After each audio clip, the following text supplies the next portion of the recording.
Selamat siang, salam sejahtera untuk kita semua. Selamat datang, selamat bergabung pada webinar Sosialisasi Transaksi Siplah dan Ketatausahaan Dana BOS di era COVID-19. Terima kasih kami ucapkan kepada Bapak Ibu Kepala Sekolah dan Bendahara BOS SD dan SMP wilayah Tulang Bawang Barat, Provinsi Lampung, yang sudah meluangkan waktunya untuk hadir di webinar siang hari ini. Puji dan syukur kita ucapkan kepada Allah Subhanahu wa Ta'ala, karena pada hari ini, Rabu 3 Maret 2021, kita semua diberikan karunia dan rahmat, sehingga bersama-sama insya Allah dalam keadaan sehat dapat mengikuti webinar sosialisasi transaksi siplah dan ketatausahaan dana BOS di era COVID-19. Salawat dan salam tidak lupa kita sampaikan kepada Nabi besar Muhammad SAW, yang mana selalu kita harapkan kita sebagai umatnya mendapatkan syafaatnya di akhir nanti. Amin. Izin Bapak Ibu, kegiatan ini dapat terselenggara atas kerjasama PT Bagja Bahana Indonesia dan disupport oleh CV Generasi Cerdas Indonesia. Izin Bapak Ibu, perkenalkan saya Nova yang akan memandu acara webinar hari ini hingga akhir nanti. Dan untuk mengawali kegiatan ini, agar diberikan kelancaran dan kemudahan, marilah bersama-sama kita membuka webinar ini dengan membaca basmalah. Bismillahirrahmanirrahim. Baik Bapak dan Ibu yang kami hormati, selanjutnya marilah kita dengarkan bersama sambutan sekaligus pembukaan yang akan disampaikan oleh CEO CAS Group Company, yaitu Kak Muhammad Ramadona. Kepada Kak Muhammad Ramadona, waktu dan tempat dipersilahkan. Terima kasih Kak Nova. Yang kami hormati para pembicara pada siang hari ini, yang kami banggakan, Kak Irma selaku Direktur PT Bagja Bahana Indonesia yang telah menggagas acara ini, dan yang kami hormati dan kami banggakan tentunya para kepala sekolah, wakil kepala sekolah, dan bendahara sekolah. Assalamualaikum warahmatullahi wabarakatuh. Waalaikumsalam warahmatullahi wabarakatuh. Salam sejahtera bagi kita semua, Bapak Ibu. Apa kabar? Bapak Ibu, saya mau ngetes semangat Bapak Ibu nih, mohon izin. Jadi kalau di GCI, Generasi Cerdas Indonesia, kita punya salam CAS namanya. Salam CAS itu salam cerdas antusias. Jadi kalau ditanya apa kabar Bapak Ibu hari ini, jawabnya cerdas, antusias, gitu ya. Bisa kita coba ya Bapak Ibu ya. Oke. Apa kabar Bapak Ibu hari ini? Cerdas, antusias. Luar biasa. Terima kasih Bapak Ibu. Kata cerdas mewakili bahwa setiap manusia memiliki kecerdasan yang istimewa. Kata antusias terwakili oleh Bapak Ibu semua yang hadir di sini. Ingin belajar bersama ya, kita belajar, berbagi, dan saling menginspirasi. Dan pada akhirnya kita akan memberikan layanan yang terbaik untuk sekolah-sekolah kita, Bapak Ibu. Bapak Ibu yang saya banggakan, saya mewakili CV Generasi Cerdas Indonesia sebagai perusahaan yang bergerak di bidang pengembangan mutu guru, tenaga pendidik, dan pendidik, murid Bapak Ibu. Nah, Bapak Ibu, saya merasakan betul bahwa pertambahan tanggung jawab yang signifikan yang diemban oleh para kepala sekolah, wakil kepala sekolah, dan bendahara Bapak Ibu. Perubahan signifikan ini terjadi karena kita sebagai bangsa ingin menyesuaikan perkembangan zaman nih Bapak Ibu, yang akhirnya membuat aturan-aturan dan kebijakan cepat sekali berubah ya Bapak Ibu. Apalagi semasa pandemi ini, banyak sekali aturan-aturan yang berubah, yang kita harus menyesuaikan. Karena kalau kita tidak menyesuaikan diri, kita bisa ketinggalan. Dan ada kemungkinan itu bahaya buat kita gitu Bapak Ibu. Karena kita tidak mengikuti tatanan atau ketentuan administrasi yang berlaku saat ini. Dan yang kami pahami Bapak Ibu, dari perubahan ini pemerintah sebetulnya memiliki niat yang baik Bapak Ibu dengan membangun sistem berbasis teknologi seperti Siplah. Lalu ada, kalau di Jakarta itu semua sistem sudah berbasis online Bapak Ibu, pembayarannya begitu. sampai ke dokumen-dokumennya sudah e-dokumen gitu. Dan Bapak Ibu mengenai Sikplas sendiri Bapak Ibu, itu adalah salah satu niat pemerintah bagaimana dana yang digelontorkan ke sekolah itu bisa transparan Bapak Ibu, kelihatan kemananya. Misal dana masuk ke SMP 1 Tumi Jajar. Nah ini dipakai buat kemana aja nih? Oh ke rekanan A, ke rekanan B, ke rekanan C. Itu jelas aliran dananya Bapak Ibu. Kelihatan kalau by transfer atau by online. Tapi kalau belum online, itu nggak kelihatan. Walaupun memang laporannya ada, tapi tidak secepat ketika online. Jadi pemerintah bisa lebih cepat mendeteksi uangnya digunakan untuk apa saja dan bagaimana penggunaannya. Gitu. Izin Bapak Ibu, saya mau cerita sedikit nih. Dalam kurun waktu 1 minggu ini ya, Generasi Cerdas Indonesia dan Bagja Bahana Indonesia mengadakan 3 agenda besar Bapak Ibu dengan para kepala sekolah. Yang pertama, Raker MKKS SMP DKI Jakarta. Lalu rapat SMA DKI Jakarta. Dan yang ketiga, terakhir kemarin hari Senin, kita mengadakan rapat dengan kepala madrasah dan MTS negeri se-Provinsi Lampung. Nah, di acara tersebut kami juga menggali keresahan yang dihadapi oleh para pimpinan sekolah, dan kami menemukan nih Bapak Ibu, ada beberapa hal yang menjadi keresahan. Di antaranya yang pertama perubahan kebijakan yang sangat dinamis. Yang kedua, pelaporan SPJ penggunaan anggaran dan kegiatan di saat pandemi, Bapak Ibu. Oleh karena itu, CV Generasi Cerdas Indonesia bersama PT Banesia hadir ingin memberikan solusi sebanyak-banyaknya untuk sekolah, Bapak Ibu, terutama di bidang peningkatan mutu tenaga pendidik, tenaga kependidikan, dan peserta didik. Dan tentunya penerapan Sarpras berbasis teknologi dari PT Banesia, Bapak Ibu. Karena Banesia ini fokus juga di penerapan di Sarpras untuk IT solution di sekolah-sekolah, Bapak Ibu. Dan ada beberapa hal lagi yang menginspirasi kami untuk mengadakan acara ini, Bapak Ibu. Yang pertama, dukungan dari beberapa sekolah. Yang kedua, kami ingin semua klien kami nantinya bebas masalah, Bapak Ibu, dalam pemeriksaan. Karena saya tahu betul bahwa manajemen sekolah sudah kompleks dan berat masalahnya. Jadi kami sebagai rekan harus meringankan tanggung jawab Bapak Ibu sebagai manajemen di sekolah. Dan yang ketiga adalah edukasi, bahwa pihak sekolah harus jeli memilih rekanan yang memiliki legalitas yang lengkap dan kantor yang jelas Bapak Ibu. Karena saat ini BPK juga memeriksa itu sampai ke kantor-kantor rekanan Bapak Ibu. Nah ini kita hadirkan juga nanti Pak Teguh Rudi dari BPK-RI. Jadi kita bisa mendapatkan sudut pandang dan pencerahan dari Pak Rudi. Yang keempat Bapak Ibu, kalaupun klien GCI nantinya ada yang menjadi sampling BPK, harapannya dapat melakukan langkah-langkah antisipasi yang tepat dan sesuai ketentuan. Dan yang terakhir, harapannya dari sesi caring dan sharing ini akan terjadi keberlimpahan solusi Bapak Ibu dari keresahan-keresahan Bapak Ibu yang selama ini dihadapi, terutama mengenai cara transaksi Sikplas dan ketentuan dana BOS di masa COVID-19. Akhir kata Bapak Ibu, selamat berbagi dan menginspirasi. Saya Rama, mohon undur diri. Salam sejahtera. Assalamualaikum warahmatullahi wabarakatuh. Waalaikumsalam warahmatullahi wabarakatuh. Waalaikumsalam. Terima kasih, Kang Ufa. Terima kasih. Terima kasih. Baik, terima kasih kepada Kak Rama atas sambutannya. Baik, Bapak dan Ibu yang kami hormati, tibalah kita pada acara inti hari ini, yaitu pemaparan materi. Sesi pemaparan materi ini akan berlangsung selama 30 menit di setiap sesinya. Izin untuk Bapak Ibu, selama narasumber menyampaikan materinya, mohon untuk mute mikrofonnya agar tidak terjadi double voice dengan narasumber. Sehingga apa yang nanti disampaikan dapat terdengar jelas oleh kita semua. Baik, di sesi pertama kita akan mendengarkan pemaparan tentang ketatausahaan dana BOS di era pandemi yang akan disampaikan oleh Bapak Teguh Rudi. Di sesi kedua, nanti kita akan mendengarkan pemaparan terkait sosialisasi Sikplas yang nanti akan disampaikan oleh Kak Oktaviani.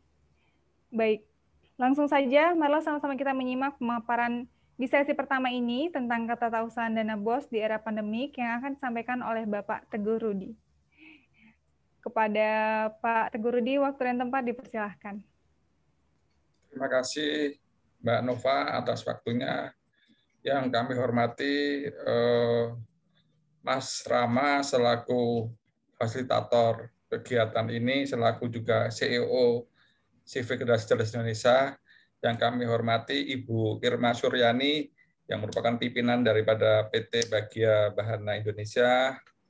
Kemudian yang kami banggakan Bapak Ibu Kepala Sekolah, Bapak Ibu Wakil Kepala Sekolah, Bapak Ibu Bendahara mungkin ya, atau mungkin Bapak Ibu Kasubag TU di lingkungan Kabupaten Tulang Bawang Barat, Provinsi Lampung.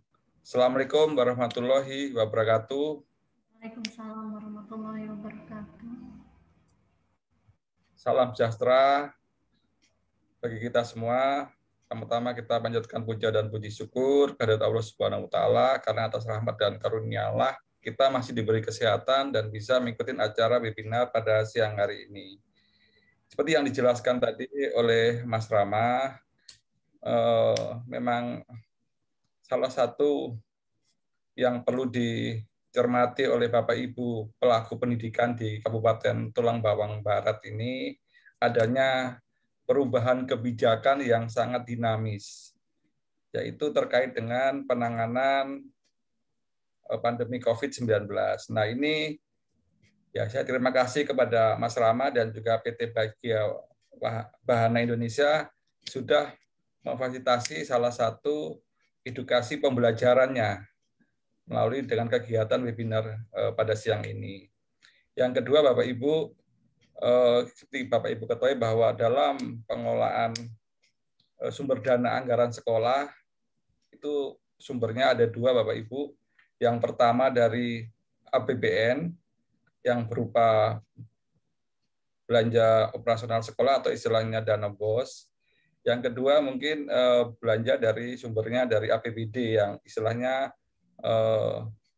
belanja operasional sekolah daerah atau BOSDA.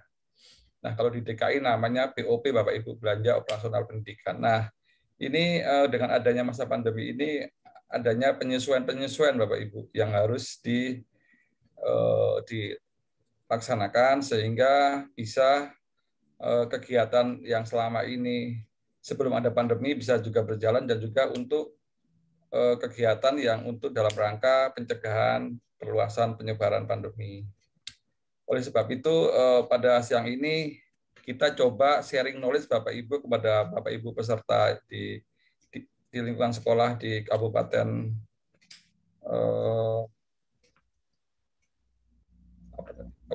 Tulang Bawang Barat. Kita akan share terkait dengan pengelolaan dana yang dari APBN ya Bapak Ibu, yaitu dana BOS. Mungkin Bapak Ibu sudah selama ini sudah berkecimpung dalam pengelolaan, namun Bapak Ibu harus memahami bahwa dalam rangka pengelolaan dana BOS ini nanti Bapak Ibu akan dilihat, akan diperiksa oleh instansi lain. Dalam hal ini instansi ada mungkin dari teman-teman Inspektorat Kabupaten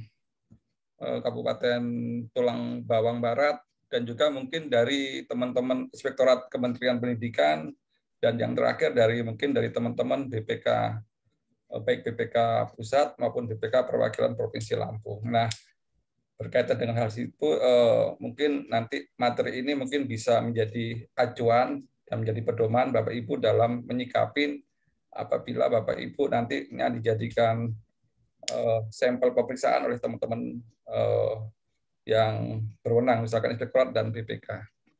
Baik, saya perkenalkan Bapak Ibu, saya Pak Teguh Rudi, kebetulan saya ditempatkan di ASN di BPK Pusat, dan saya sudah lama kenal dengan teman-teman CV Generasi Cerdas Indonesia itu kurang lebih, kalau nggak salah, Mas Rama mungkin tolong dikoreksi, tahun 2016 ya Mas Rama ya? Betul. 2016, jadi kurang lebih sudah terjalin sinergitas dengan beliau, dan saya melihat bahwa CV Generasi Cerdas Indonesia ini termasuk yang penyedia barang dan jasa yang mengikuti teknologi. Jadi mereka cepat sekali untuk menyesuaikan adanya perubahan-perubahan teknologi. Ini yang saya banggakan dari CV Generasi Indonesia. Mudah-mudahan ini bisa ditularkan ya Bapak Ibu di Kabupaten Tulang Bawang Barat. Ya, mudah-mudahan melalui fasilitator dari PT Bagia dari Ibu Irma. Baik, untuk mempersiapkan waktu, saya akan memulai dengan materinya. Ini mohon maaf Mbak Nova, ini materinya yang sudah saya kirim ditayangkan dari operator atau dari saya? Izin Mbak Nova. Baik, izin Pak, sedang dipersiapkan. Baik, silakan. Baik, Bapak Ibu. Kita mulai aja. Nah, jadi ini kurang lebih topik yang akan kita sharing pada siang hari ini. Jadi terkait dengan khusus dana BOS ya Bapak Ibu ya, terkait dengan penyesuaian di masa pandemi COVID. Lanjut Mbak.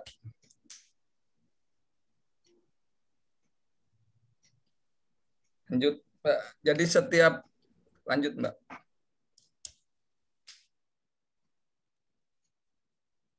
Jadi setiap kegiatan biasanya ada maksud dan tujuan Bapak Ibu. Diharapkan pelatihan pada siang hari ini mungkin menjadi salah satu pedoman atau acuan bagi Bapak Ibu terkait dengan pengelolaan dana BOS dan juga mungkin meningkatkan pengetahuan ya Bapak Ibu ya. Kalau yang sudah pernah mendapatkan mungkin sosialisasi atau masalah pengarahan dari tingkat Kabupaten Tulang Bawang Barat, itu hanya mungkin mengingatkan kembali. Tapi kalau yang belum pernah mungkin ini meningkatkan pengetahuan. Yang kedua diharapkan dengan adanya peningkatan kemampuan ini diharapkan adanya kesatuan ya Bapak Ibu ya dalam pemahaman dan tindakan dari para pengelola dana BOS ini. Jadi biar ada kesatuan pemahaman dan kesatuan tindakan. Dan diharapkan dengan adanya keharmonisan kesatuan pemahaman dan tindakan ini, pelaksanaan pengelolaannya diharapkan sesuai dengan peraturan ketentuan yang berlaku. Seperti itu ya Bapak Ibu ya, yang diharapkan daripada kegiatan pada siang hari ini. Lanjut Mbak. Kemudian ada beberapa peraturan perundangan yang mendasarin pelaksanaan kegiatan pengelolaan dana BOS. Lanjut Mbak. Yang terbaru Bapak Ibu, ini sudah dikeluarkan dari Menteri Kementerian Pendidikan dan Kebudayaan, yaitu berupa Juknis yang dana BOS reguler untuk tahun anggaran 2021, yaitu nomor 6. Jadi Permendikbud nomor 6 tahun 2021 tentang Juknis pengelolaan dana BOS untuk tahun anggaran 2021. Dengan dikeluarkannya Juknis ini, peraturan-peraturan Permendikbud yang sebelumnya menjadi tidak berlaku ya, yaitu tanggal 8 dan nomor 19 itu tahun 2020 dengan adanya Permendikbud yang nomor 6 ini dinyatakan menjadi tidak berlaku lagi. Dan kemudian ada beberapa peraturan di tahun sebelumnya yaitu tahun 2020 yaitu tentang penyesuaian terkait dengan masa pandemi COVID. Jadi ada pengalihan peruntukan. Nah ini biasanya juga ada payung hukumnya berupa peraturan dari Kementerian Pendidikan dan Kebudayaan, yaitu yang pertama adanya ini ya Bapak Ibu ya, surat edaran nomor 3 tahun 2020 tentang pencegahan coronavirus 19 ini. Jadi ada pengalihan. Yang kedua kalau nggak salah, lanjut Mbak. Ada juga tentang kebijakan pendidikan dalam masa pandemi. Jadi itu juga melalui surat edaran Bapak Ibu ya. Dan karena ini dana BOS ini terkait dengan kementerian di luar Kementerian Pendidikan dan Kebudayaan, juga saya tampilkan juga peraturan dari kementerian yang terkait, misalkan Kementerian Keuangan. Karena terus terang aja dana BOS ini sumbernya dari APBN yang dari dana alokasi khusus non fisik ya Pak. Jadi juga harus dibuat aturannya terkait dengan pentransferannya atau penyalurannya dari kementerian. Jadi ada juga di Bapak Ibu Permenku nomor 09 tahun 2020 tentang pengelolaan dana alokasi khusus DAK non fisik yang di dalamnya mengatur tentang dana BOS. Selain itu ada juga kementerian lain yang terkait dengan pengelolaan dana BOS yaitu Kementerian Dalam Negeri. Nah, ini juga ada yang saya sampaikan, itu kalau nggak salah Permendagri nomor 24 tahun 2020 tentang pengelolaan dana BOS di pemerintahan daerah. Seperti itu. Jadi itulah aturan-aturan yang terkait dengan pengelolaan dana BOS, itu Bapak Ibu ya. Tapi yang untuk peraturan yang sifatnya regional, yaitu mungkin dari peraturan gubernur, peraturan daerah, maupun dari surat edaran Kepala Dinas Kabupaten Tulang Bawah Barat, mungkin saya tidak mempunyai database-nya. Jadi mungkin kalau ke depannya insya Allah saya akan berusaha mencari informasi dari teman-teman BPK Perwakilan Lampung. Lanjut, Mbak. Baik, untuk yang selanjutnya kita ketahui bahwa dana BOS itu, lanjut Mbak, bahwa dana BOS itu merupakan suatu program pemerintah pusat melalui dana APBN yang digunakan untuk membiayai kegiatan operasional sekolah, khususnya untuk kegiatan non-personalia ya Bapak Ibu ya. Nah itu. Tujuannya yaitu mungkin pertama ingin membantu biaya operasional sekolah yang selama ini belum bisa dipenuhi atau dibantu dari pemerintah daerah atau dari sumber anggaran lainnya. Itu yang pertama tujuannya. Yang kedua mungkin untuk meningkatkan pemerataan ya Bapak Ibu ya, pemerataan akses pelayanan pendidikan dan meningkatkan mutu pembelajaran. Itu kurang lebih tujuan yang diinginkan oleh Kemendikbud terkait dengan adanya dana BOS itu. Lanjut Mbak.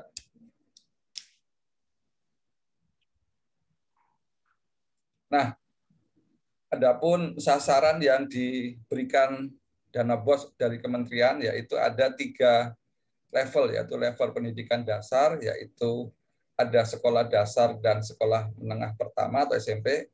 Yang kedua level pendidikan menengah, yaitu untuk SMA dan sekolah menengah kejuruan, dan yang terakhir level sekolah luar biasa atau sekolah yang khusus bagi anak-anak yang menyandang yang mempunyai kekurangan ya Bapak Ibu ya. Nah, selain itu Bapak Ibu, BOS ini juga diperuntukkan tidak hanya untuk sekolah negeri, tapi untuk sekolah swasta.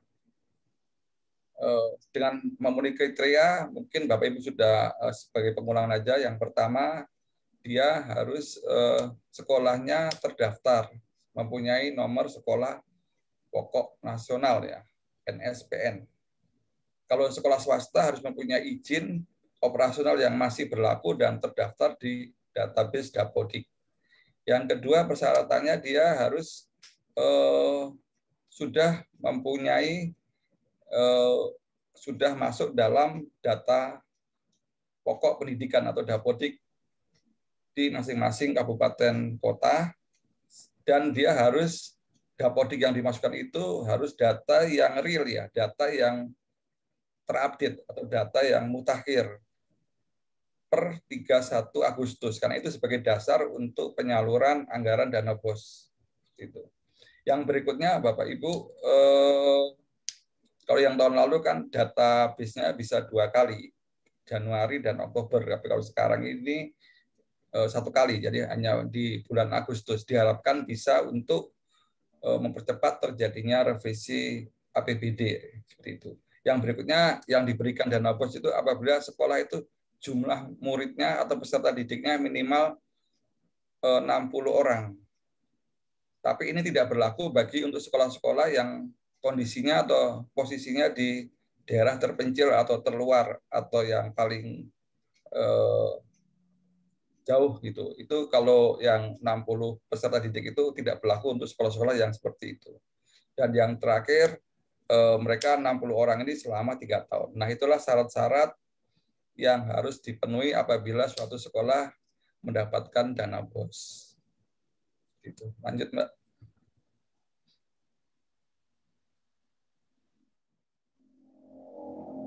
Nah, dengan adanya Permendikbud nomor 6 2021 ini ada sedikit perubahan dengan Permendikbud nomor 8 tahun 2020.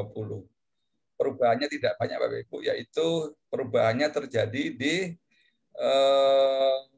mungkin besarannya ya. Kalau masalah penyaluran dananya juga sama, kemudian frekuensi penyalurannya juga sama, yaitu secara catur bulan atau kuartal atau 4 bulanan sama. Yang berbeda mungkin, lanjut Mbak, itu mungkin besarannya.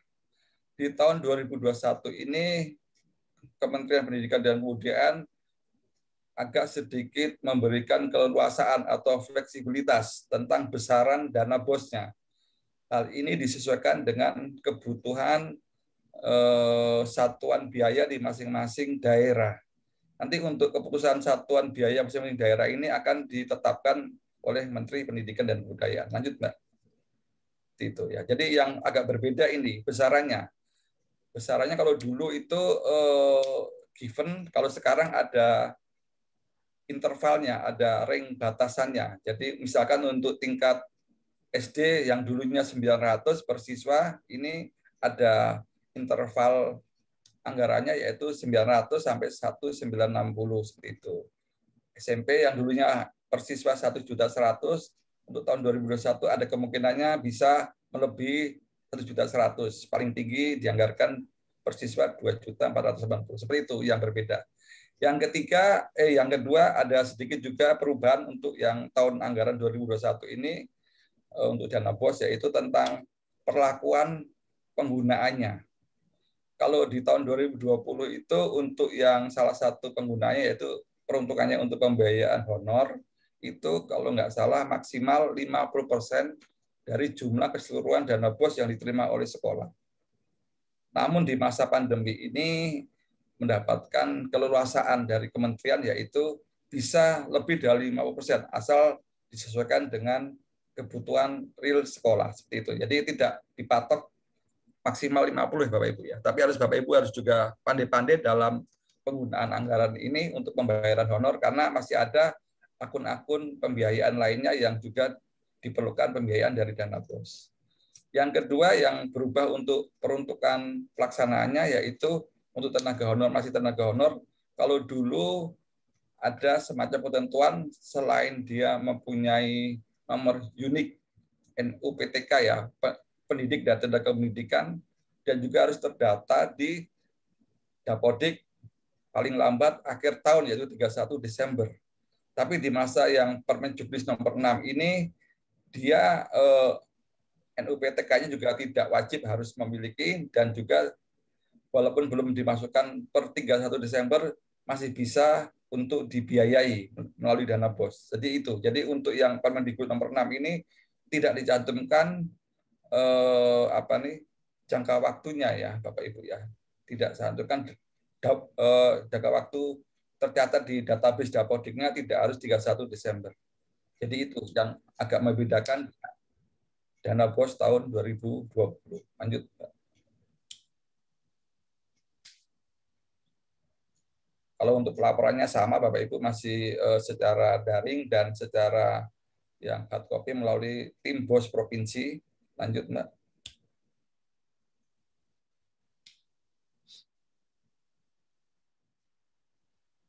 Nah, ini berdasarkan dari juknis yang terbaru, saya lihat juga tidak banyak berubah dengan juknis yang sebelumnya. Jadi untuk peruntukannya ada 12 item ya, Mbak.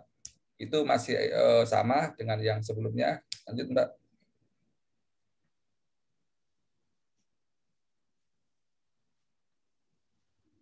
Kemudian yang agak berbeda terkait dengan penggunaan di masa pandemi, Bapak Ibu. Nah, pandemi COVID ini.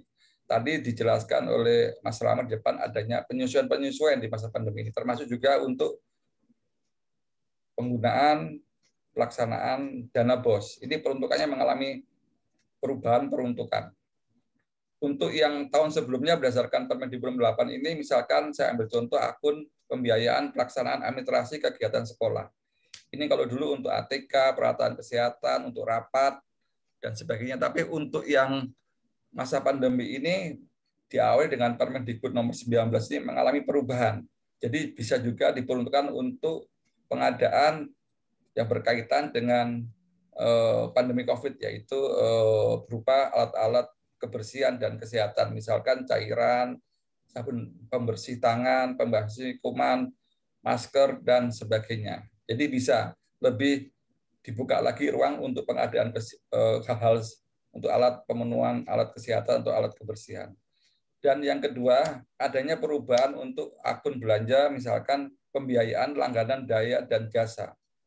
Kalau dulu terkait dengan tentang pemasangan atau penambahan kapasitas untuk fasilitas listrik, air, dan internet dan telepon. Kalau sekarang juga selain itu juga tetap untuk hal tali itu juga diperluas peruntukannya untuk pengadaan pulsa, paket data, layanan pendidikan daring berbayar. Karena berkaitan dengan pola pembelajaran di sekolah-sekolah ini dengan di masa pandemi ini mengalami perubahan Bapak Ibu, yang dulunya melalui tatap muka, sekarang melalui suatu pembelajaran lewat daring atau pembelajaran jarak jauh. Jadi seperti itu, mau nggak mau harus ada kebutuhan yang harus dipenuhi, yaitu pengadaan pulsa, misalkan pengadaan paket pulsa dan sebagainya. Lanjut, Pak.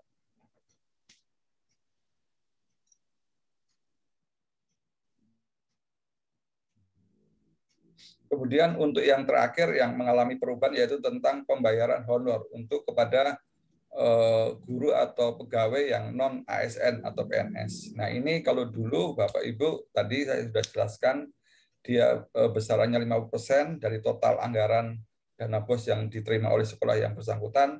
Yang kedua dia harus mempunyai NUPTK dan tercatat di Dapodik per 31 Desember. Nah kalau yang berdasarkan Permendikbud nomor 19 di tahun 2020 juga NUPTK-nya ini tidak wajib. Jadi untuk yang belum memiliki NPK juga bisa mendapatkan pembayaran honor.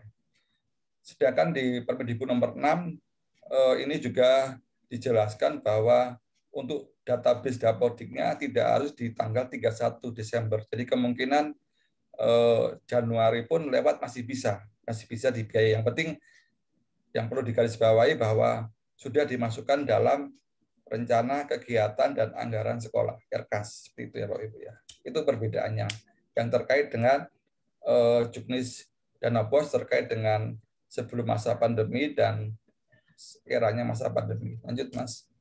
Lanjut.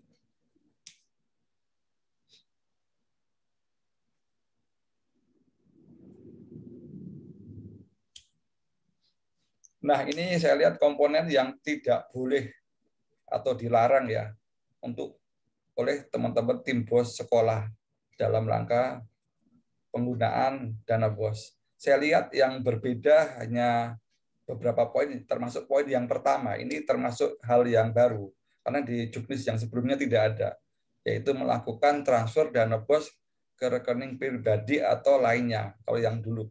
Hal ini kadang-kadang biasanya sering terjadi di akhir tahun, Bapak Ibu biasanya. Biasanya kalau di akhir tahun, Bapak Ibu, karena kegiatan revisi anggaran itu terlalu mepet dengan akhir tahun, sehingga kadang-kadang kegiatannya yang dibiayai dana BOS ini dilakukan semacam rekayasa, Bapak Ibu, dalam arti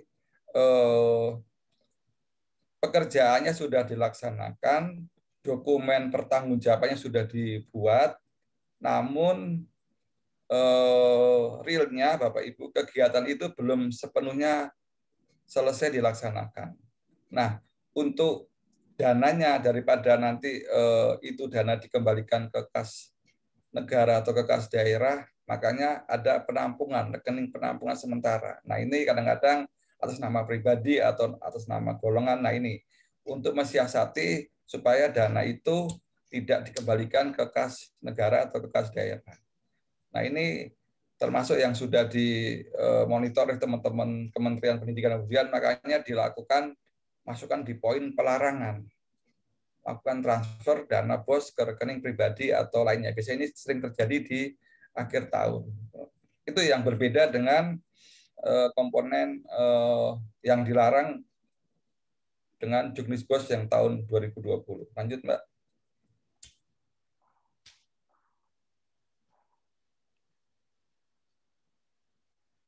Nah, ini masih sama, Bapak Ibu. Lanjut.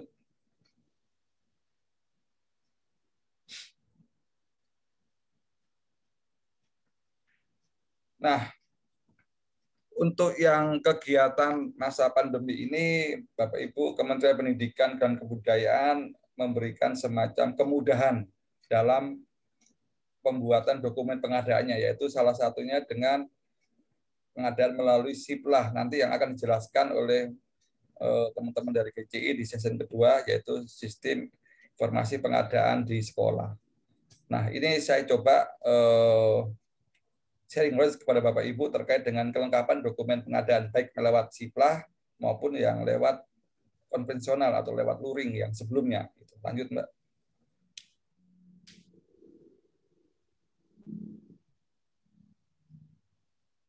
Nah, kalau ini dokumen kelengkapan yang sebelumnya, Bapak Ibu ya. Nah, ini berdasarkan dari Perpres Pengadaan Barang dan Jasa sama dari Permendikbud yang tentang pengadaan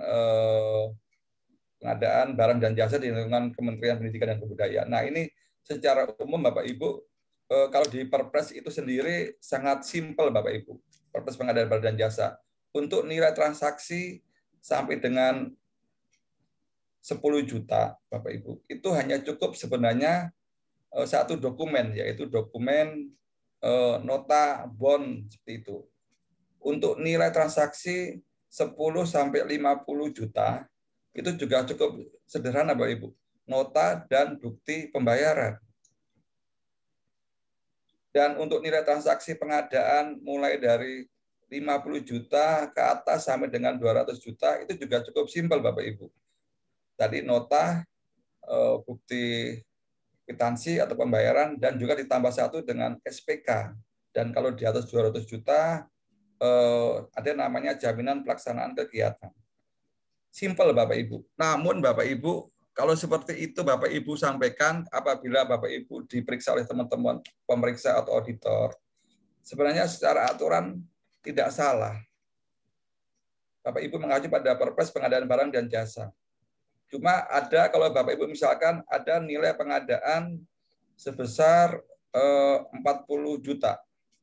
Kalau berdasarkan aturannya tadi hanya 2 dokumen pertanggungjawabannya, yaitu hanya nota dan kwitansi.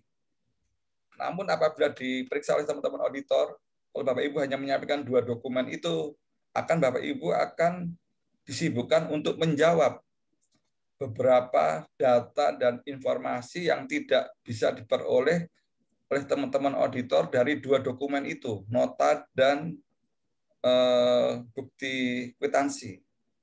Misalkan Bapak Ibu ditanya, Bapak Ibu, misalkan contohnya ini pengadaan alat tulis kantor atau ATK. Bapak Ibu memesan alat tulis kantor sebesar sekian sama rekanan itu dasarnya dari mana?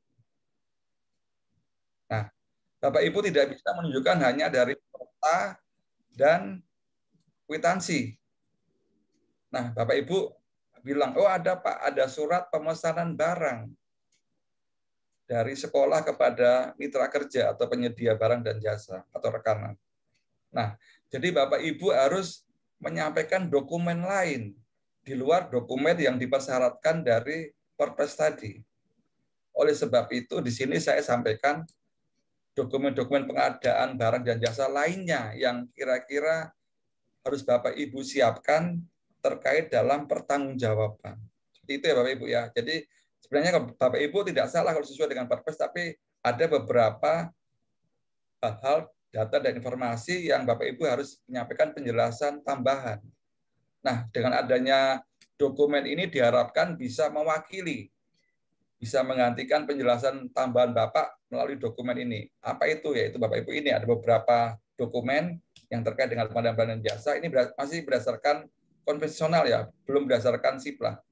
Jadi harga perkiraan sendiri, ada surat pemesanan atau surat permintaan penawaran, masalah redaksionalnya ada yang menulis surat pesanan barang atau yang surat permintaan penawaran, ada surat penawaran harga, ada negosiasi harga, ada surat perintah kerja, ada faktur invoice, kemudian ada berita acara serah terima, kemudian kwitansi pembayaran atau bukti transfer, dan yang berikutnya bukti setor kewajiban perpajakan, yang terakhir dokumentasi foto. Nah, dokumen-dokumen ini yang harus Bapak siapkan apabila Bapak melaksanakan pengadaan barang dan jasa tidak melalui SIPLA. Ini. Yang penting tanggalnya Bapak Ibu ya, tanggalnya ini harus runtut, tidak boleh tanggalnya terbalik. Misalkan tanggal surat penawaran harga mendahului tanggal surat pesanan barang. Nah, itu nanti akan menjadi suatu temuan pemeriksaan atau audit finding. Loh, ini kenapa barang belum dipesan sudah ada penawaran. Nanti terkesan timbul persepsi di teman-teman pemeriksa atau auditor bahwa rekanannya sudah rekanan tetap, atau mungkin harganya ini harganya sudah harga yang sudah penawaran dari rekanan seperti itu. Jadi harus runtut ya tanggalnya Bapak Ibu ya. Lanjut Mbak. Lanjut. Nah, ini ya tadi yang sebutkan. Jadi ada Perpres tentang nomor 16 tahun 2018 tentang pengadaan barang dan jasa, dan dari kementerian sendiri diatur Bapak Ibu, yaitu Permendikbud nomor 14 tahun 2020. Lanjut Mbak.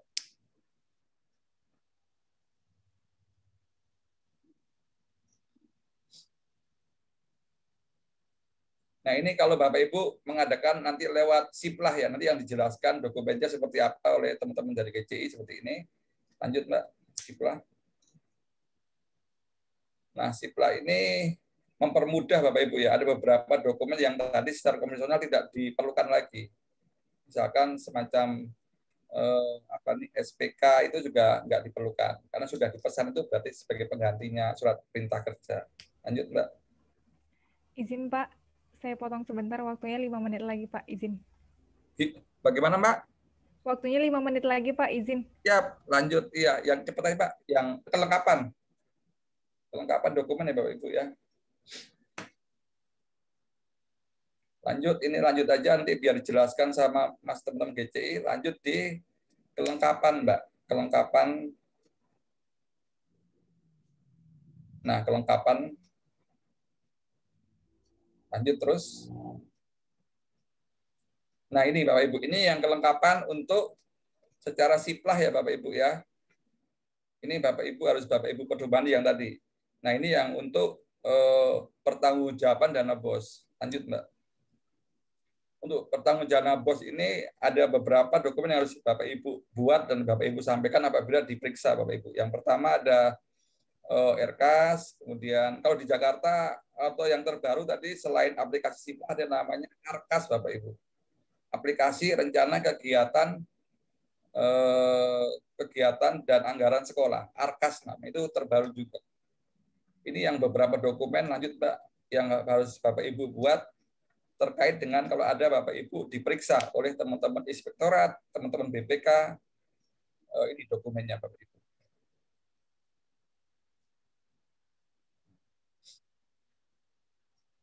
Kalau yang warna biru ini Bapak Ibu harus publikasikan kepada masyarakat, karena salah satu prinsip pengelolaan dana BOS yaitu harus ada akuntabilitas dan transparansi, yaitu rekapitulasi dana BOS yang diterima dan rekapitulasi penggunaannya. Ini harus Bapak Ibu buat dan Bapak Ibu harus sampaikan secara terbuka, bisa lewat papan pengumuman atau lewat website sekolah seperti itu. Lanjut Mbak, kita masuk di lanjut Mbak.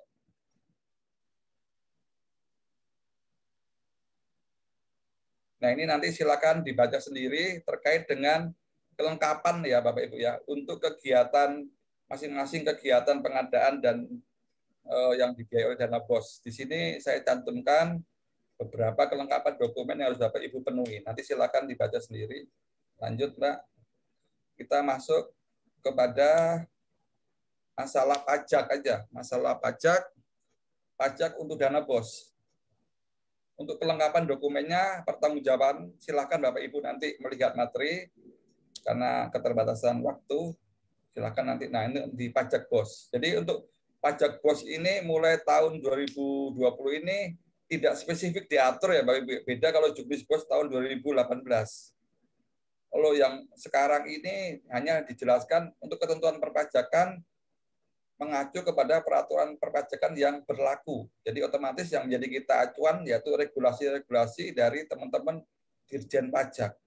Nah, untuk dana BOS ini ada beberapa jenis pajak yang Bapak Ibu kenakan dan Bapak Ibu pungut dan Bapak Ibu setorkan ke kas negara, yaitu ada PPN, PPh pasal 21, PPh pasal 22, dan PPh pasal 23. Lanjut, Mbak. Sekarang coba kita lihat, walaupun di Permendikbud tidak diatur secara rinci, tapi coba saya bantu dari teman-teman Dirjen Pajak. Misalkan untuk pengembangan perpustakaan, misalkan ada pelajaran buku sekolah, pelajaran penunjang, dan misalkan kitab suci, itu tidak dikenakan ya, dibebaskan dari pengenaan PPh dan PPN ya, Bapak Ibu. Karena berdasarkan Peraturan Menteri Keuangan nomor 5 tahun 2020 dan Peraturan Menteri Keuangan nomor 154 tahun 2010. Ini dibebaskan. Lanjut, Mbak. Walaupun di juknisnya tidak ditulis seperti ini ya, Bapak Ibu ya. Sementara itu ya buku-buku lain seperti buku komik, buku katalog, buku cerita, ini dikenakan Bapak Ibu. Tetap masih dikenakan PPh pasal 22. Lanjut, Mbak.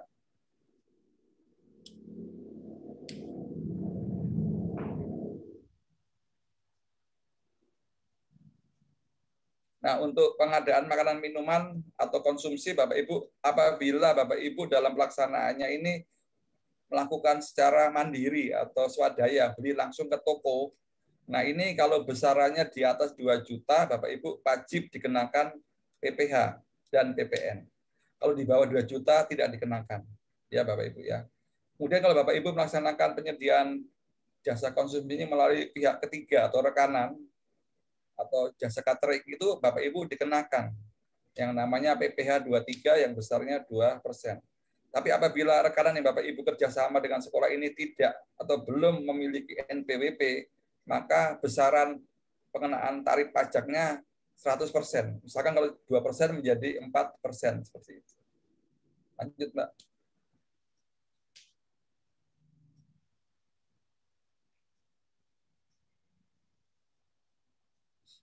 Yang terakhir, untuk perpajakan terkait dengan honor.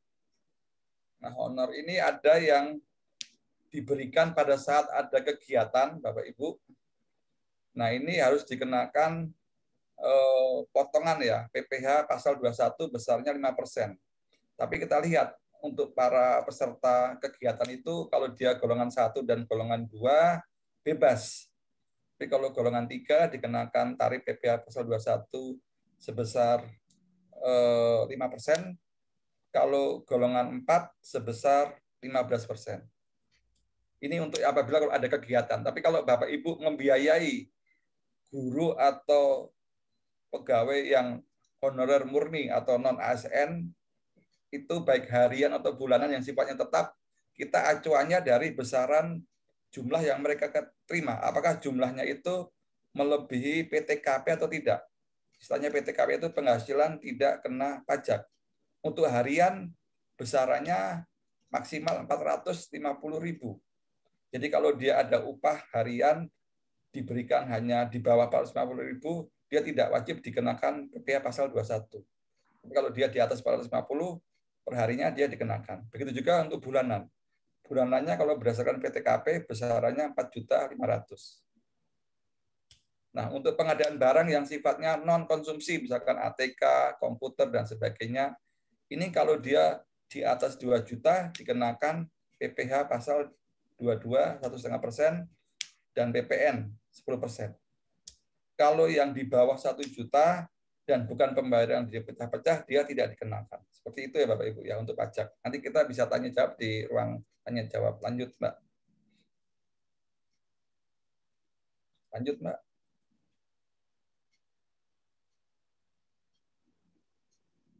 Nah,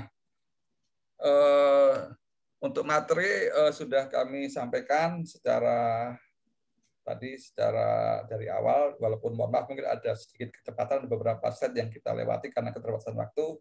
Nah, di sesi ini kita mungkin buka ruang untuk tanya jawab terkait dengan kesulitan Bapak Ibu dalam pelaksanaan pengelolaan dana BOS, dan mungkin Bapak Ibu yang menjadi kendala-kendala ini dalam selama ini dalam pengelolaan dana BOS. Silahkan kami kembalikan ke Mbak Nova untuk mendapatkan semacam tanggapan atau pertanyaan. Baik, Pak. Mohon izin, Pak. Kita akan lanjut terlebih dahulu, Pak, ke materi kedua. Nanti kita akan di akhir sesi Pak, kita akan mohon izin Mbak Nova, bisa nggak dituntaskan? Karena mohon Oke. maaf nih, saya jam 2:30 ada rapat lagi. Baik, Pak. Baik kalau Bisa begitu. nggak? Mohon izin ya Mbak, mohon maaf. Baik, baik Pak.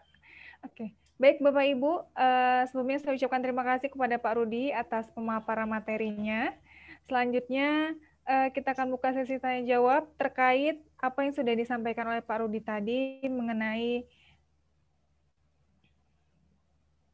Mohon izin Bapak Ibu, apakah suara saya terdengar dengan jelas? Mohon ajukan jempolnya. Oke, baik, terima kasih. Baik, mohon izin. Kita akan buka sesi tanya jawab terkait apa yang sudah disampaikan Pak Rudi tadi mengenai pemaparan ketatausahaan dana BOS di era pandemik. Silakan Bapak Ibu, boleh open mic-nya. Bebas pertanyaannya, silakan Bapak Ibu. Di luar materi juga silakan. Terkait dengan pemeriksaan, monggo silakan.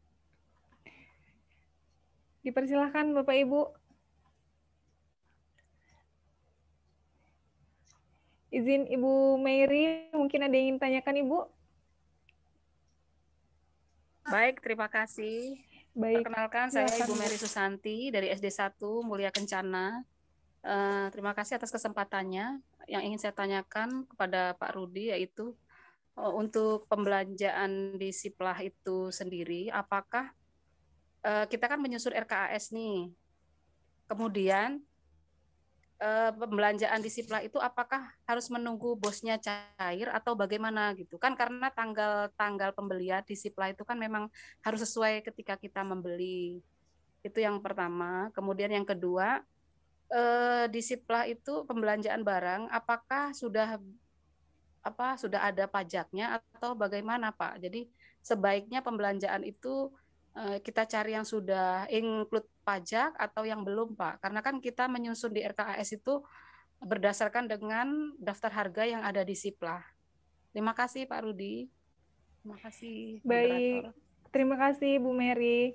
Izin Pak Rudi mungkin bisa dijawab terlebih dahulu Pak. Ya, mohon izin pada penyampaian nanti materi untuk Siplah, mungkin ada yang dari jawaban saya mungkin bisa nanti dilengkapi di sesi kedua ya, mungkin si pemateri yang dari teman-teman GCI. Baik, jadi yang pertama terkait dengan Siplah, apakah dalam penyusunan RKAS ini disesuaikan dengan tahapan pencairan dananya ya Bu ya? Betul, yang pertama seperti itu. Yang kedua, apakah mohon bisa diulang nggak Bu? Yang pertama, apakah sesuai dengan tahapan pencairan? Yang kedua, apakah pembelanjaannya sudah termasuk pajak seperti itu Pak? Oh, sudah termasuk include pajak atau tidak ya? Oke. Iya benar Pak. Terus yang berikutnya ini terkait dengan, saya ulang lagi dulu pertanyaannya, apakah kita mencari rekanan yang sudah termasuk pajak atau belum? Atau gitu ya Bu ya? Atau gimana Bu? Bu Mary. Tadi ada sedikit hilang tadi waktu Ibu bertanya. Iya Pak. Jadi kan kalau kita menyusun RKAS itu di aplikasi, ketika nanti ketika kita menyelesaikan BKU itu kan ada pembantu pajak tuh Pak. Oke. Di situ kan akan di aplikasi itu akan secara otomatis begitu pajaknya itu akan secara otomatis kalau memang dia terkena pajak ya ada tertera begitu. Nah, kalau dengan Siplah itu sendiri, maksud saya ketika kita beli itu, apakah kita cari Siplah? Kan ada nih yang sudah ada pajaknya, ada yang tidak begitu. Atau dibebaskan begitu, Pak? Baik, Bu. Baik. Jadi kalau Siplah ini kan sebenarnya salah satu pengadaan barang jasa, salah satu cara untuk pengadaan barang dan jasa yang lebih mudah dibandingkan yang cara konvensional, Bapak Ibu ya. Nah, untuk Siplah sendiri, yang pertanyaan Ibu tadi, apakah ini disesuaikan dengan cairnya anggaran? Menurut saya, namanya dana BOS, Bapak Ibu, itu ada tingkat kepastiannya berbeda dengan mungkin dana BOSDA. Dana BOSDA ya, kalau dana BOSDA bisa aja nanti ada semacam revisi perubahan. Kalau dana BOS itu, menurut saya tingkat kepastiannya di atas 95% lah, hampir tidak ada pengurangan. Jadi kalau sudah pasti sudah mendapatkan alokasi tentang penganggaran dana BOS, tidak ada salahnya walaupun pencairannya kan secara triwulan ya Bapak Ibu ya. Misalkan untuk triwulan 1 Januari sampai April. Nah, misalkan ada kegiatan yang pelaksanaannya di bulan Januari tapi anggarannya belum cair misalkan. Nah, ini bisa aja Bapak Ibu laksanakan. Bapak Ibu laksanakan. Yang penting Bapak Ibu nanti begitu ada pencairan, Bapak Ibu akan melakukan pembayaran kepada pihak yang diajak kerjasama atau pihak rekanan. Jadi menurut saya jangan menunggu pencairan anggaran dulu Bapak Ibu, silakan. Karena dana BOS, kecuali kalau dana BOSDA ya, kalau dana BOSDA ini tingkat kepastiannya sampai dengan di DKI namanya BOP itu berbeda dengan tingkat kepastian untuk dana BOS. Jadi nanti silakan, tadi makanya teman-teman mitra kerja ya menalangi dahulu nanti begitu ada pencairan akan dilakukan pembayaran dan juga supaya tidak terjadi adanya penundaan kegiatan seperti itu Bapak Ibu. Ya, kemudian kalau Bapak Ibu memang di aplikasi memang kalau di DKI ada namanya aplikasi Siap BOS ya Bapak Ibu ya. Memang di situ ada salah satu fitur terkait dengan pengenaan kewajiban perpajakan. Nah, kalau di tulang bawang saya nggak tahu ya Bapak Ibu ya aplikasinya seperti apa, tapi menurut saya Bapak Ibu kalau dengan teman-teman penyedia jasa yang SIPLA itu terkait dengan apakah harganya sudah termasuk pajak atau tidak harus dikomunikasikan lebih dahulu sama si penyedia SIPLA. Apakah harga yang dituangkan di e-katalognya mereka itu sudah ikut pajak atau belum? Jadi kalau sudah ikut pajak berarti kan Bapak Ibu sudah tidak perlu dibebani lagi bahkan anggaran terkait dengan kewajiban perpajakannya. Gitu. Tapi kalau memang belum termasuk pajak ya mau nggak mau nanti Bapak Ibu harus mengeluarkan dana untuk alokasi kewajiban perpajakannya. Mungkin kurang lebih seperti itu, Bu Mary ya. Baik, terima kasih ya. Pak Rudi untuk jawabannya. Izin bagaimana Ibu Mary? Atau masih yang mau ada ditanggapi Bu Mary terkait dengan tadi? Nanti mungkin dijelaskan lebih detail terkait dengan SIPLA oleh teman-teman GCI kali ya, Bu ya. Siap, Pak. Ya. Baik, terima kasih untuk Ibu Mary atas pertanyaannya. Baik, selanjutnya silakan Bapak Ibu.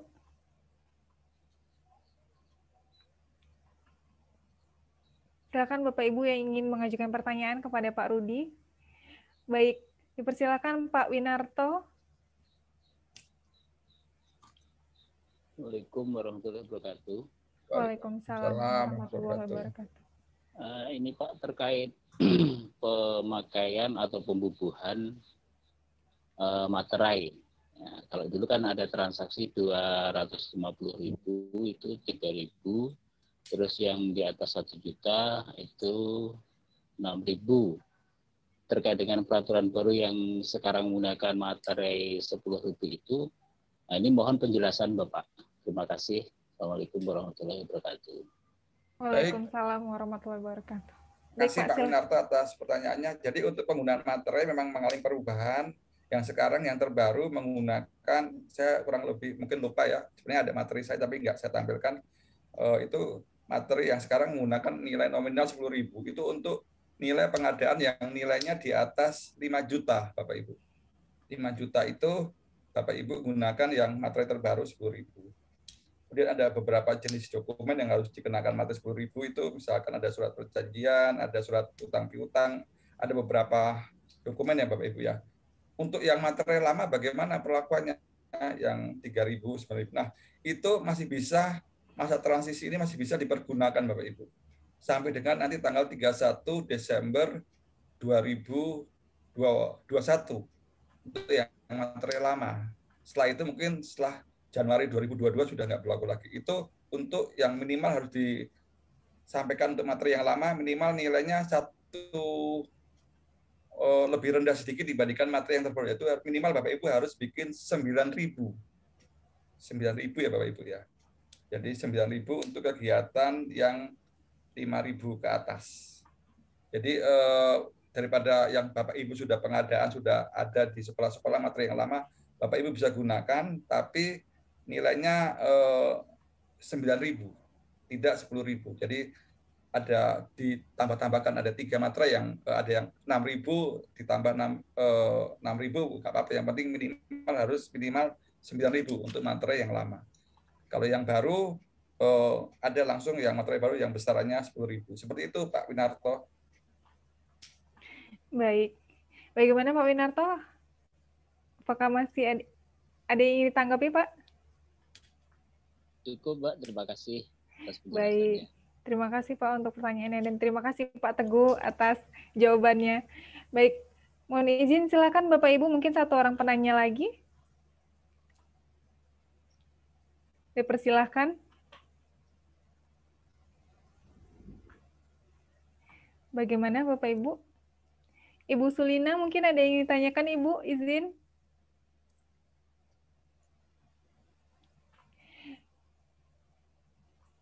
Baik. Baik Bapak Ibu, kalau tidak ada lagi yang ingin ditanyakan atau tidak ada lagi yang ingin bertanya, saya mohon izin untuk menutup di sesi pertanyaan ini, di sesi pertama. Baik. Izin Pak Teguh. Boleh saya dulu Mbak. Baik, Siap, kalau Pak. begitu Bapak Ibu, terima kasih atas antusiasnya untuk mengikuti kegiatan pada siang ini. Kita beri aplaus pada Bapak Ibu peserta. Dan juga mungkin selaku narasumber saya juga mungkin menyampaikan permohonan maaf apabila dalam penyampaiannya di era keterbatasan lewat webinar ini ada yang mungkin tidak lengkap, terlalu cepat. Nah, itu mungkin mohon dimaafkan, dan apabila Bapak Ibu ada pertanyaan yang di luar session ini, silahkan mungkin kalau memang berkenan teman-teman PT Bahagia atau teman-teman GCI untuk memfasilitasi via email. Nanti insya Allah kalau nanti memang ada, saya usahakan untuk memberikan penjelasan atau jawabannya. Ini salah satu juga pelayanan prima dari teman-teman kami, CPGCI dan PT Bahagia untuk mengoptimalkan pelayanan terkait dengan kegiatan webinar siang ini. Dan di akhir kata saya ucapkan billahi taufiq wal hidayah. Wassalamualaikum warahmatullahi wabarakatuh. Waalaikumsalam warahmatullahi wabarakatuh. Boleh tepuk tangannya Bapak Ibu untuk Pak Teguh Rudi. Baik, saya ucapkan terima kasih kepada Pak Rudi atas pemaparannya.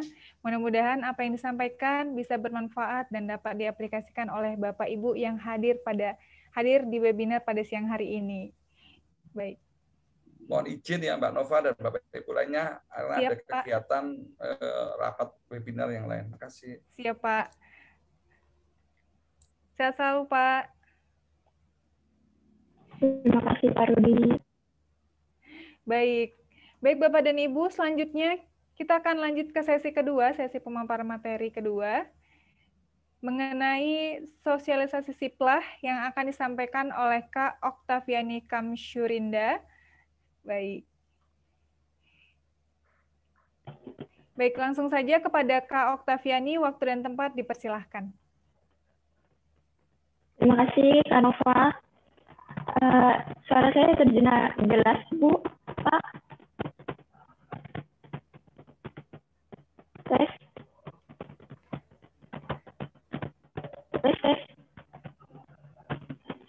Suaranya putus-putus. Dengar? Izin Kak Fia. Suaranya Ya, nggak kedengar ya? sedikit terdengar putus-putus, ada noise Kak. Izin.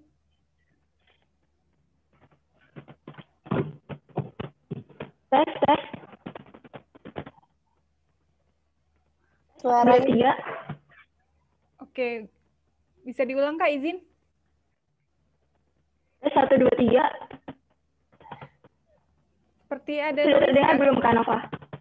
Suaranya terdengar tapi ada noise-nya Kak. Mungkin colokan headphone-nya sepertinya Kak. Agak sensitif sepertinya. Gitu ya.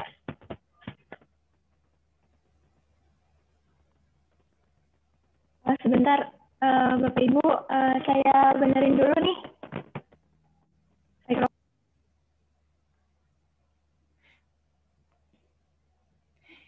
Baik, mohon izin Bapak Ibu sambil menunggu Kak Fia.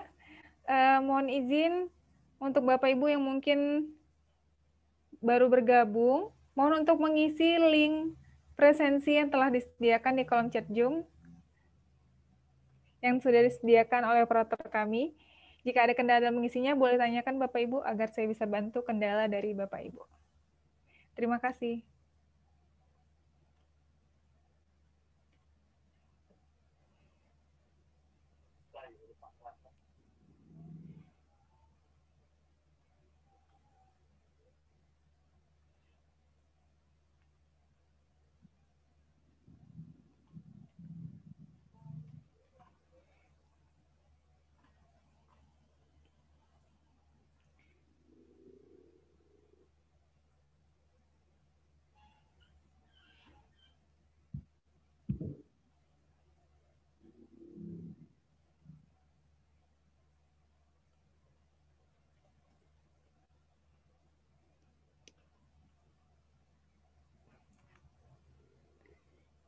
Izin Kak Fia, bagaimana Kak?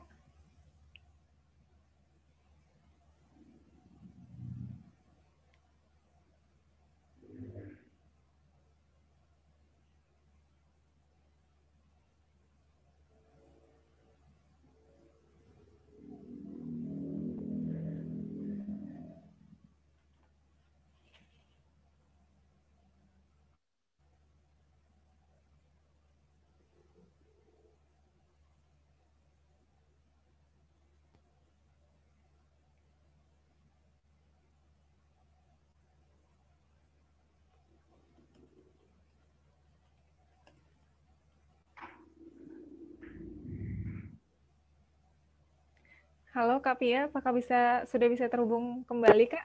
Halo Kak, terdengar Kak? Sudah terdengar jelas Kak, mohon izin. Oke. Klik yes.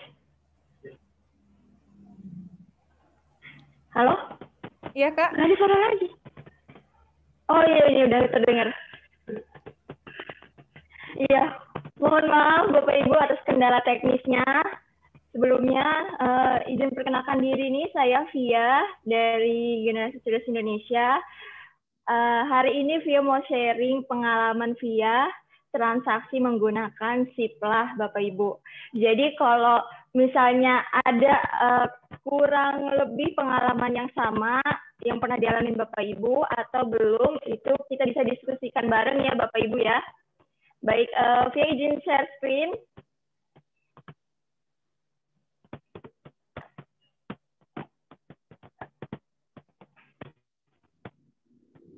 Sudah tampilkah, Kak, layar aku?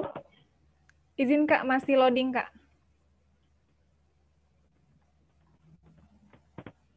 Sekarang sudah Kak, izin. Ya. Baik Bapak Ibu, ya sebelumnya mau tanya nih Bapak Ibu, di sini ada yang sudah transaksi menggunakan Siplah? Ada. Sudah Bu, sudah. Sudah. Nanti kalau misalnya selama Pia menjelaskan nih pengalaman Pia transaksi, mungkin nanti ada penambahan yang Ibu Bapak ketahui, itu bisa sharing nanti di sesi terakhir ya Bapak Ibu. Sebelumnya mohon izin.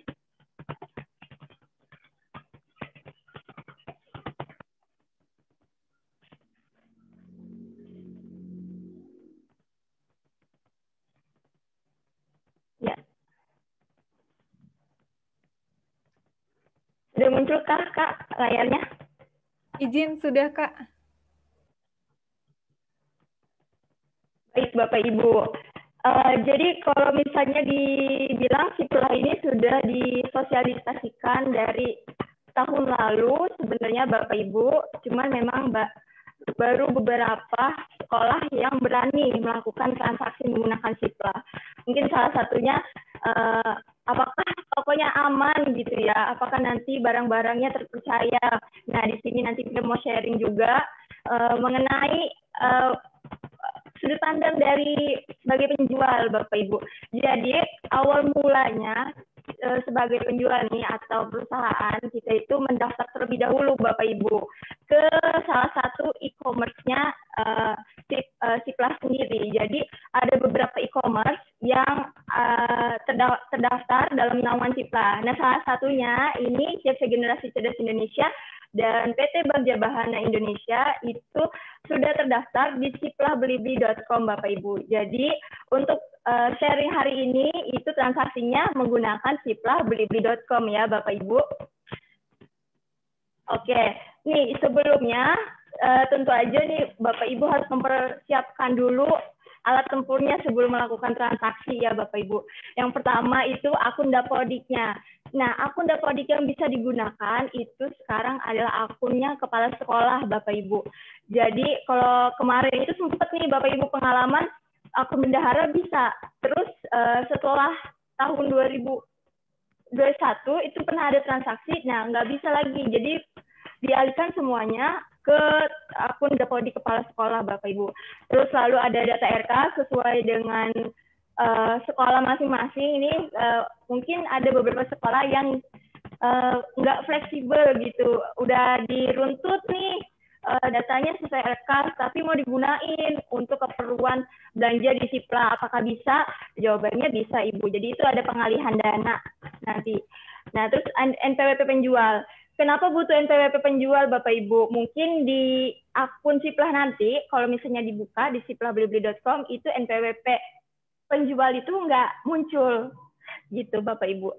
Jadi Bapak Ibu sebelum transaksi itu ditanyakan gitu nomor NPWP penjual untuk pembayaran pajak. Mungkin sebagai bendahara maupun sekolah, pembayaran pajak itu menjadi krusial dan penting ya Bapak Ibu, karena Bapak Ibu biasanya akan langsung memotong sebelum membayar tagihannya gitu. Izin Kak Fia, saya potong.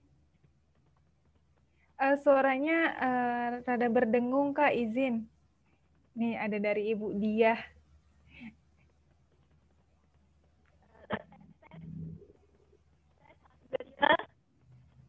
Suaranya jadi mengecil Kak, izin Kak.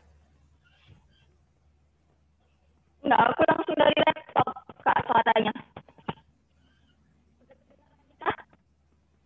Suaranya kadang mengecil terus membesar gitu Kak, izin.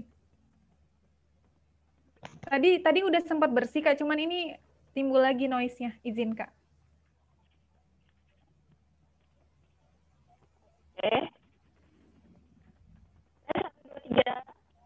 Putus-putus Kak, izin.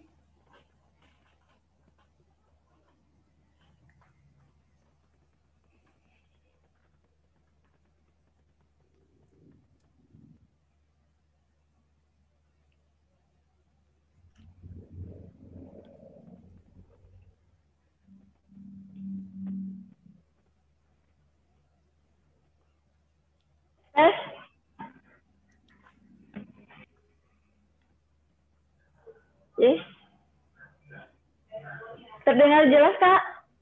Baik, Kak. Sudah, Kak. Izin. Oke. Aduh, Via mohon maaf ya Bapak Ibu. Terkait kendala teknis ini, mungkin Via lanjut nih. Aduh, lagi seru-serunya menjelaskan. Share screen lagi ya Bapak Ibu, izin. Baik, Kak. Silahkan, Kak.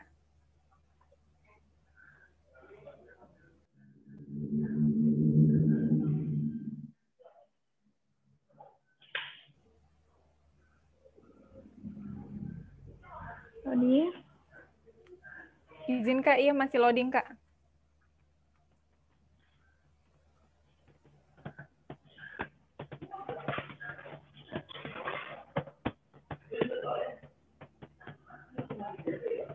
Masih loading ya, Kak? Sudah terlihat, Kak. Izin. Oke. Tadi Via sampai di NPWP mungkin ya Bapak Ibu. Jadi kalau misalnya di toko online-nya sendiri itu tidak tercantum NPWP-nya. Nah, untuk pembayaran pajak biasanya kan sekolah nih yang langsung membayarkan pajaknya. Jadi membutuhkan NPWP rekanan atau toko online-nya gitu Bapak Ibu. Selanjutnya, nah data output-nya nanti yang akan dijadikan laporan itu ada riwayat pemesanan Bapak Ibu. Tadi sempat disinggung nih pertanyaan, Mbak, pesannya itu bisa nggak sebelum dananya turun gitu. Nah itu nanti balik lagi ke kebijakan dari penjual Bapak Ibu. Untuk dokumennya itu sebenarnya sudah masuk ke include SPK. Jadi nggak bisa hapus gitu Bapak Ibu. Jadi itu hitungannya ya hutang gitu di akunnya. Nanti tetap tercatat di riwayat itu penyelesaian pembayarannya itu belum dilakukan. Jadi Bapak Ibu bisa bayar setelah dana turun. Tapi itu tergantung dari toko online-nya ya Bapak Ibu. Oke, nanti selanjutnya nanti ada dokumen transaksi siplahnya. Nah, dokumen ini Bapak Ibu itu runtut munculnya. Yang pertama ada riwayat negosiasi. Seperti peraturan pemerintah Bapak Ibu, sebelum melakukan pemesanan, ini ada baiknya Bapak Ibu melakukan negosiasi terlebih dahulu ya. Karena mungkin pembelian dalam jumlah banyak, kan penjual kita ngejual mungkin eceran nih. Kita nggak nyantumin harga grosirnya gitu. Jadi Bapak Ibu perlu banget untuk melakukan negosiasi gitu. Selanjutnya itu ada foto barang gitu, barang yang udah datang gitu, atau foto kegiatan. Kenapa Pi bisa bilang kok ada kegiatan Mbak? Emang dijual juga gitu di Siplah? Iya Bapak Ibu jawabannya. Selama ini GCI juga, kita kan perusahaan jasa, jadi kita juga menjual untuk pelatihan-pelatihan guru dan siswa di Siplah gitu. Jadi se-fleksibel itu penggunaan dana BOS yang Bapak Ibu bisa RKAS atau rancang gitu. Oke, selanjutnya Bapak Ibu ini masuk ke proses awal kita input di websitenya siplahblibli.com. Jadi Bapak Ibu klik di laman pencarian, bisa menggunakan Google Chrome atau Mozilla gitu. Klik linknya itu siplah.blibli.com Bapak Ibu. Nah, selanjutnya Bapak Ibu kan muncul nih laman laman awalnya. Untuk login, Bapak Ibu perlu klik masuk di sebelah kanan atas, kalau dilihat di layar. Nah, klik masuk akun. Nah, di sini Bapak Ibu loginnya sebagai pembeli. Nanti masukkan akun Dapodik kepala sekolahnya. Nah, Mbak, emang nggak pakai daftar dulu ya untuk masuk ke Siplah sendiri? Jawabannya makanya perlu diintegrasikan terlebih dahulu akun kepala sekolahnya, karena nanti bisa langsung digunakan pada saat masuk ke e-commerce ya Siplahnya Bapak Ibu. Jadi nggak perlu daftar lagi, perlunya adalah integrasikan dulu akun kepala sekolahnya. Nah, sudah masuk nih Bapak Ibu, mohon maaf, ini nama akunnya Aku Blur untuk salah satu klien kita yang pernah belanja. Nah, masuk ke lamannya ini Bapak Ibu sampai muncul nama kepala sekolahnya di sebelah kanan pojok atas.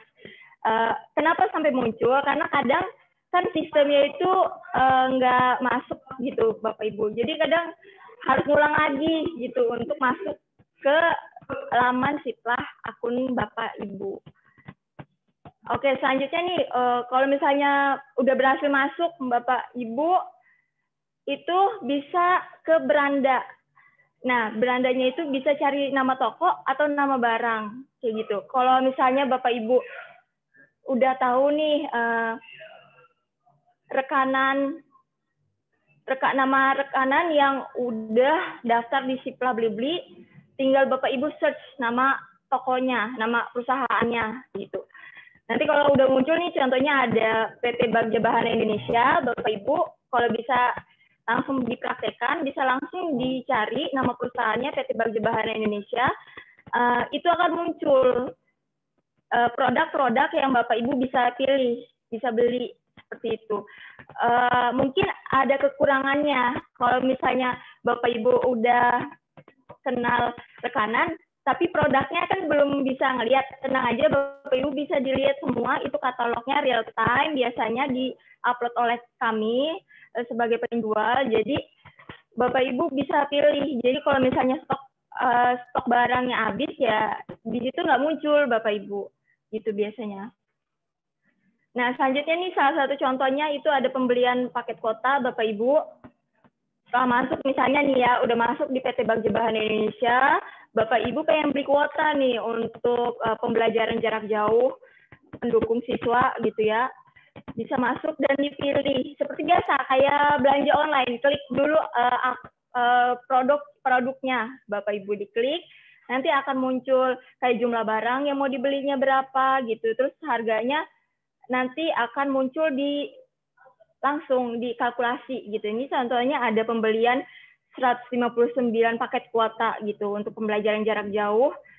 Nah, harganya udah dikalkulasi. Nah, ini harus sesuai dengan RKAS Bapak Ibu kan, udah masuk dengan pajak kan.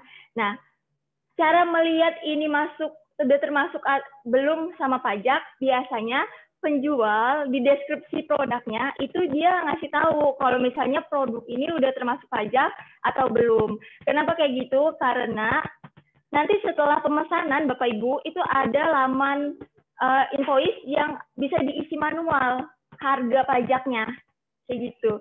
Itulah kenapa pentingnya Bapak Ibu perlu ngelihat deskripsi produknya. Kalau misalnya dia ngeklaimnya nggak termasuk pajak, kemungkinan akan ada dana tambahan nggak sesuai dengan tampilan ini gitu. Jadi perlu dilihat lagi sesuai dengan RKAS Bapak Ibu. Nah, ini salah satu contohnya, misalnya udah muncul nih Bapak Ibu ngelihat udah muncul atau belumnya, Bapak Ibu bisa diklik di keranjang belanja, di situ nanti muncul produk yang udah Bapak Ibu pilih. Ini sama kayak kita belanja online Bapak Ibu. Jadi sebenarnya mirip banget dengan belanja online secara pribadi, cuman ini kan labelnya adalah belanja mewakili sekolah gitu Bapak Ibu. Selanjutnya nanti ada laman negosiasi. Jadi kan udah muncul nih keranjangnya. Nah, Mbak mau negonya itu di mana sih tampilannya? Di situ ada tombol negosiasi Bapak Ibu. Jadi diklik dulu sebelum melakukan pemesanan. Di nego terlebih dahulu. Nah, nanti akan muncul nih kolom negosiasinya. Di sini Bapak Ibu, misalnya harga awalnya itu ada 110.000. Kalau Ibu kalkulasiin ternyata produknya nggak termasuk pajak gitu. Jadi Ibu pengen harga berapa udah masuk ke pajak biar sesuai RKAS gitu. Bapak Ibu bisa approach dengan melakukan negosiasi ini. Pentingnya negosiasi ini, kalau misalnya dia dikabulkan gitu ya oleh penjual, maka akan muncul dokumen negosiasi produk. Itu bisa dilampirin sebagai laporan bahwa memang benar Bapak Ibu itu melakukan negosiasi. Nah, kalau misalnya ditolak, ini tinggal tergantung Bapak Ibu gitu, mau menyetujui harga yang ditawarkan oleh sekolah gitu ya, atau mau sesuai tetap dengan RKAS, berarti ada pengurangan kuantitas ya kan, kuantitas atau jumlah barangnya gitu, biar masuk ke sesuai dana RKAS-nya gitu. Jadi acuan kita tetap kembali dengan sesuai dana RKAS-nya Bapak Ibu.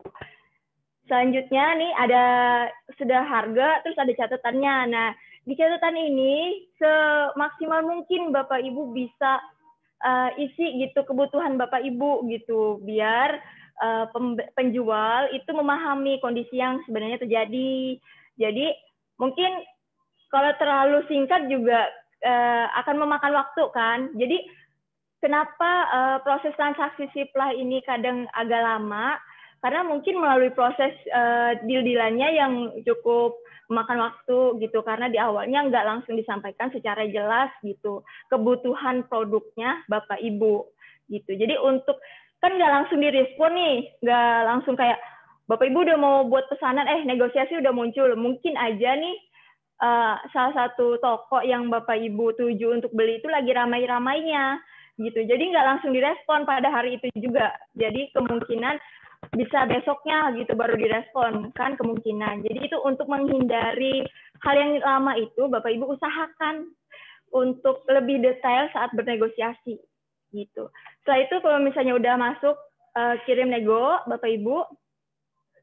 Nah, nanti akan muncul nih menunggu respon dari penjual. Nah, disinilah Bapak Ibu mungkin berkala gitu ngeceknya udah direspon apa belum oleh penjual. Tapi enaknya kalau misalnya Bapak Ibu udah punya rekanan yang kenal gitu kan, jadi udah melalui konsultannya gitu. Nah, di sini PT Bagja Bahana Indonesia dan CV Generasi Cerdas Indonesia itu Bapak Ibu kalau misalnya cek nanti ada Bapak Ibu di pencarian nomor konsultannya gitu, biar lebih mudah gitu pelayanannya, biar hari ini pengen mesen apa ya, terus biar langsung wrap up gitu, nggak usah nunggu besoknya lagi, nunggu direspon.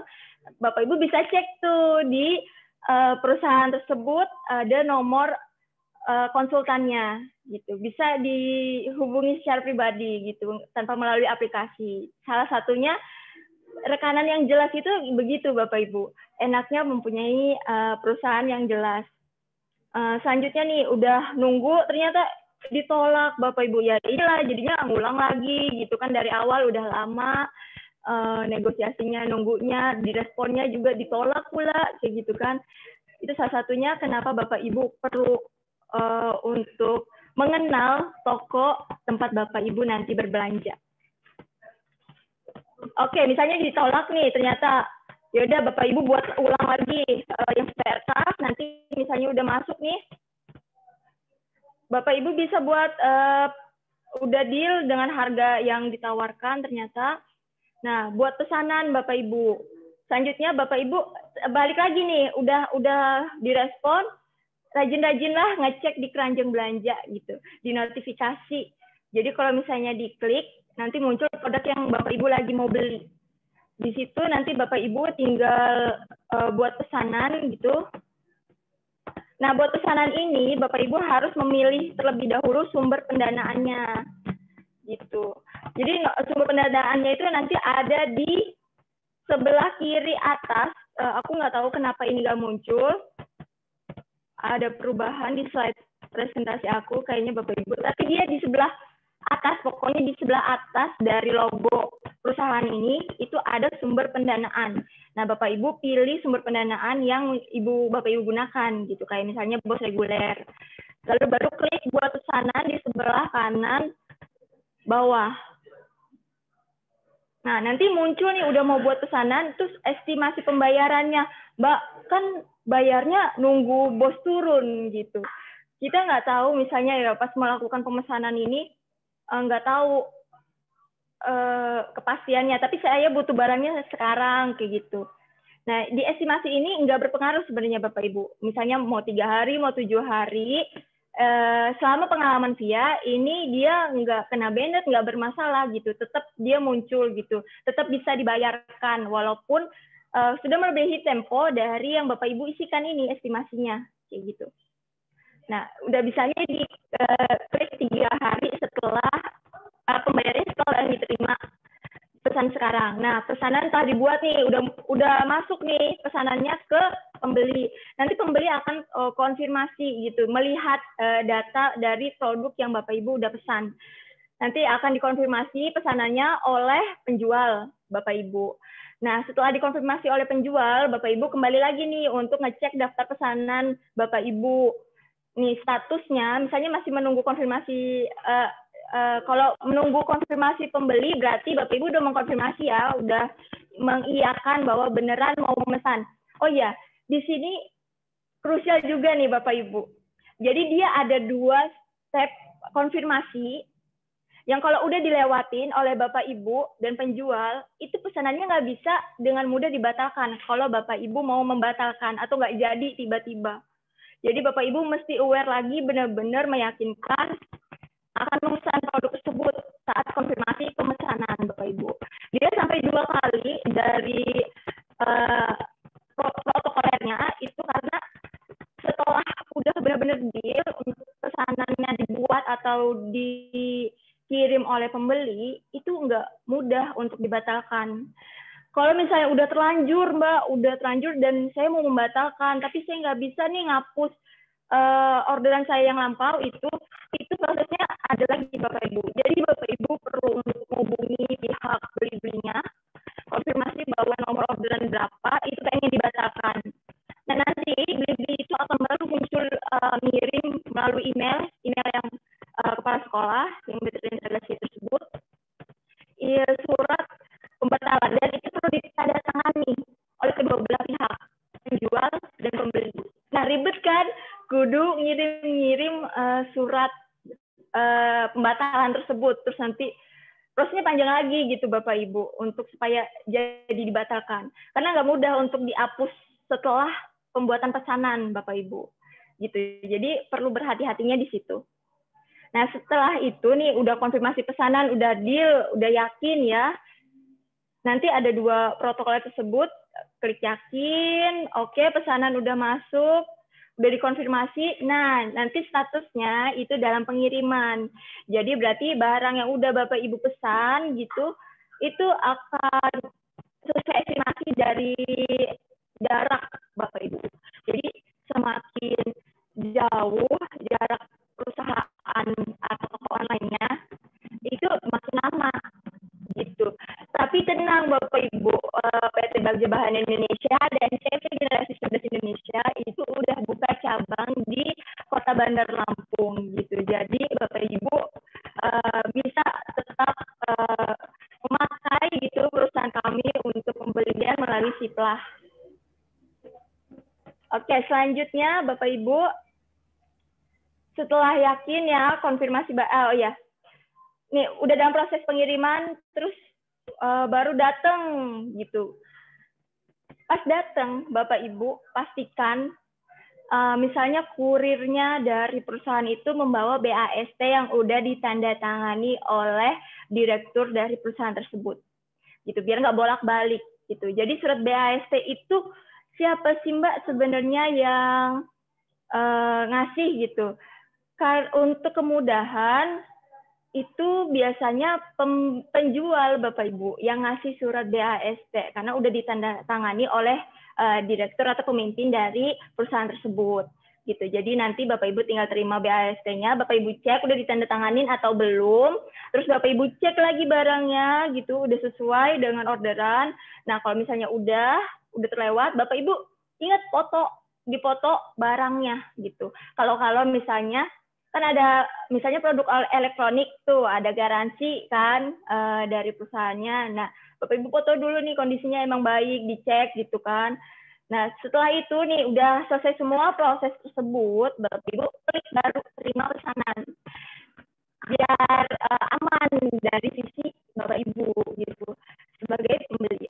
Terus yakin nih menerima pesanan, nanti konfirmasi barang. Nah, misalnya nih barangnya ada yang kurang atau rusak gitu pas datang, itu Bapak Ibu bisa klik komplain pesanan.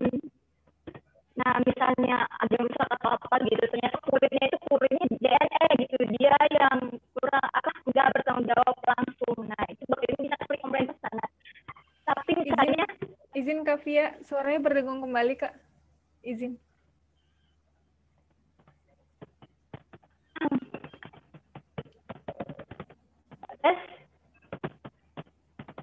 Sudah kedengar lagi belum Kak? Masih rada berdengung Kak, izin. Sudah Kak. Oke, udah kedengaran lagi. Aduh. Siap.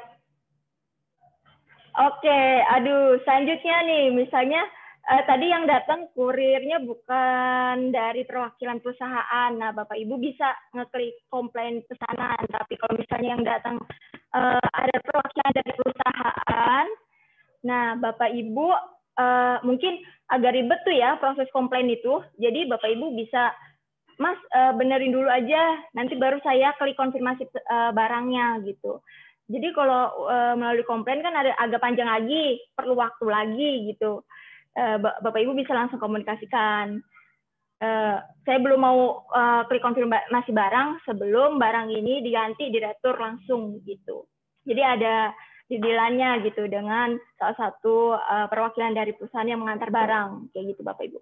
Nah, misalnya udah barang udah aman, udah sesuai, Bapak Ibu klik konfirmasi barang. Baru deh nanti muncul tagihannya atau invoice-nya. Bapak Ibu klik lihat tagihan, nanti muncul tuh detail tagihannya. Nah, Bapak Ibu unduh tagihan tersebut. Baru setelah itu, jadi di invoice nanti muncul suratnya setelah diunduh itu ada namanya akun virtual. Jadi Bapak Ibu bukan transfer ke rekening perusahaannya, tapi Bapak Ibu transfernya ke akun rekening virtual dari produk. Dan perlu dicatat nih Bapak Ibu, akun virtual produk itu setiap produk pemesanan berbeda. Jadi Bapak Ibu perlu aware dengan nomor akun virtual dari masing-masing invoice produk yang Bapak Ibu pesan. Gitu. Selanjutnya Bapak Ibu udah selesai. Oke, nomor virtual akunnya udah dapet, Bapak Ibu bisa bayar. Mbak, bayarnya gimana gitu. Jadi kalau di Jakarta sendiri itu ada aplikasinya, langsung Bapak Ibu langsung transfer nih misalnya. Langsung transfernya itu adalah total tagihan setelah dikurang pajak. Jadi pajak itu nominalnya Bapak Ibu yang langsung bayarkan. Nanti bukti transfer ke akun virtual dan bukti bayar pajak jika dijumlah itu sesuai dengan total tagihan. Nah, itulah yang akan diupload Bapak Ibu. Setelah itu diupload. Nah, jadi diunggah bukti pembayarannya. Kalau misalnya Bapak Ibu cuman bayar aja tanpa mengunggah bukti bayarnya, itu nanti nggak terkonfirmasi. Jadi Bapak Ibu nggak bisa dapat kwitansinya. Kwitansi baru muncul setelah Bapak Ibu terverifikasi pembayarannya oleh Blibli, dan itu juga cukup memakan waktu Bapak Ibu. Jadi pastikan Bapak Ibu merampungkan dan mengupload. Jadi bukti transfer ke rekening akun virtual dan bukti bayar pajaknya dijadikan satu file. Bisa difoto terlebih dahulu atau misalnya soft filenya itu digabungkan terlebih dahulu melalui aplikasi yang Bapak Ibu biasa gunakan gitu. Kalau saya biasanya menggunakan file PDF gitu kan, foto-foto digabungin jadi satu, terus kasih nama foldernya, nama filenya gitu ya, sesuai. Tipsnya nih Bapak Ibu supaya enggak acak-acakan, nama file bukti pembayaran tersebut Bapak Ibu bisa cantumin nomor pemesanan gitu. Nomor pemesanan itu selalu berbeda dan sesuai dengan invoice-nya Bapak Ibu. Jadi saat upload Bapak Ibu udah nggak bingung-bingung lagi gitu. Ini file yang mana ya untuk di-upload bukti bayarnya gitu. Jadi tipsnya nomor pesanan itu pasti berbeda Bapak Ibu. Bisa dimasukkan di nama filenya. Oke, selanjutnya udah selesai nih upload. Nah, setelah di-upload Bapak Ibu, diunggah, nanti bukti bayarnya di satu file ya Bapak Ibu ya. Terus jumlah yang ditransfer. Mbak, kan jumlah yang ditransfer ke akun virtual itu enggak sesuai total tagihan. Gini Bapak Ibu, tetap harus sesuai dengan total tagihan aja diisinya ya. Tapi perlakuan pembayarannya itu memang berbeda. Tapi kalau di total tetap sama. Jadi jumlah yang ditransfer saat diisi nih di data ini itu sesuai dengan total tagihan Bapak Ibu gitu. Oke, selanjutnya baru deh pembayaran akan diverifikasi. Nah, pembayaran ini diverifikasinya itu cukup lama Bapak Ibu, aku ngerasanya mungkin sehari, 2 hari, 3 hari bisa gitu baru pencairan dana sampai ke perusahaan atau pembayaran terkonfirmasi. Baru dia muncul kwitansi. Jadi baru setelah konfirmasi pembayaran sudah dilakukan nih oleh pihak Blibli-nya, itu baru akan muncul kwitansi. Kwitansi itulah yang menjadi file final dari dokumen transaksi melalui siplah itu Bapak Ibu. Oke, ternyata sudah nih. Sekian nih, gimana Kak Nova? Ya, baik Kak Fia, izin nanti kita akan buka sesi tanya jawab Kak. Ya. Bapak Ibu, sebelum berakhir di materi aku, Bapak Ibu bisa ceklah main-main ke siplahnya Blibli, siplah. Nah di situ siplah Kemendikbud, di situ nanti Bapak Ibu bisa lebih tergali informasi-informasi yang Bapak Ibu mungkin butuhkan. Gitu, mulai dari peraturannya atau mitra yang sesuai gitu di bawah naungan siplah Kemendikbud gitu Bapak Ibu. Stop share. Oke. Ya, terima kasih Bapak Ibu. Materi secara teknisnya transaksi melalui Siplah sudah selesai Via sampaikan. Saya kembalikan lagi kepada Kak Nova. Baik, terima kasih kepada Kak Oktaviani atas pemaparan terkait sosialisasi Siplah. Boleh berikan aplausnya Bapak Ibu untuk Kak Oktavia. Atau kasih reaction tepuk tangannya. Baik. Baik, Bapak dan Ibu, kita sudah mendengarkan dan menyimak yang disampaikan materi. Selanjutnya saya akan membuka kembali sesi tanya-jawab untuk 3 orang terlebih dahulu. Dipersilakan Bapak Ibu untuk raise hand dan open mic-nya. Izin, ada Pak Winarto. Assalamualaikum, Pak. Pak Winarto. Baik, kita beralih terlebih dahulu ke Ibu Mary. Selamat siang, Bu. Dipersilahkan. Baik, terima kasih Kak Nova. Terima kasih Kak Via atas paparannya.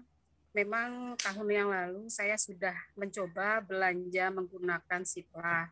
Namun belum terlalu gamblang seperti ini kan. Ini tadi kan ketika dijelaskan, oh baru paham. Mohon penjelasannya Kak Via. Yang pertama, sebetulnya untuk transaksi Siplah itu, apakah dia harus membayar terlebih dahulu, baru, artinya kita transfer terlebih dahulu, baru barang dikirim, atau bisa barang dikirim, pembayarannya, maksudnya pembayaran dikirim setelah barang datang. Itu pertanyaan saya yang pertama. Kemudian yang kedua, di dalam Siplah itu kan kalau kita berbelanja persis kayak di Shopee gitulah, menurut saya mirip-mirip gitu ya. Dia kan kami menyusun RKAS itu kan tidak ada seperti ongkos kirim gitu Kak ya. Kalau dibuat di RKAS itu tidak ada gitu. Jadi kami menyesuaikan dengan harga yang ada di Siplah gitu. Namun ternyata RKAS kan sudah dibuat nih. Ketika berbelanja di Siplah ternyata terkena ongkos kirim gitu. Nah, sedangkan yang sudah kita laporkan di RKAS online itu kan memang terkoneksi juga dengan Dapodik dan Kemendikbud ya. Itu tidak ada ininya, tidak ada ongkos kirimnya gitu. Jadi mohon penjelasannya Kak Via gitu supaya lebih paham lagi. Terima kasih. Baik, terima kasih Ibu Mary atas pertanyaannya.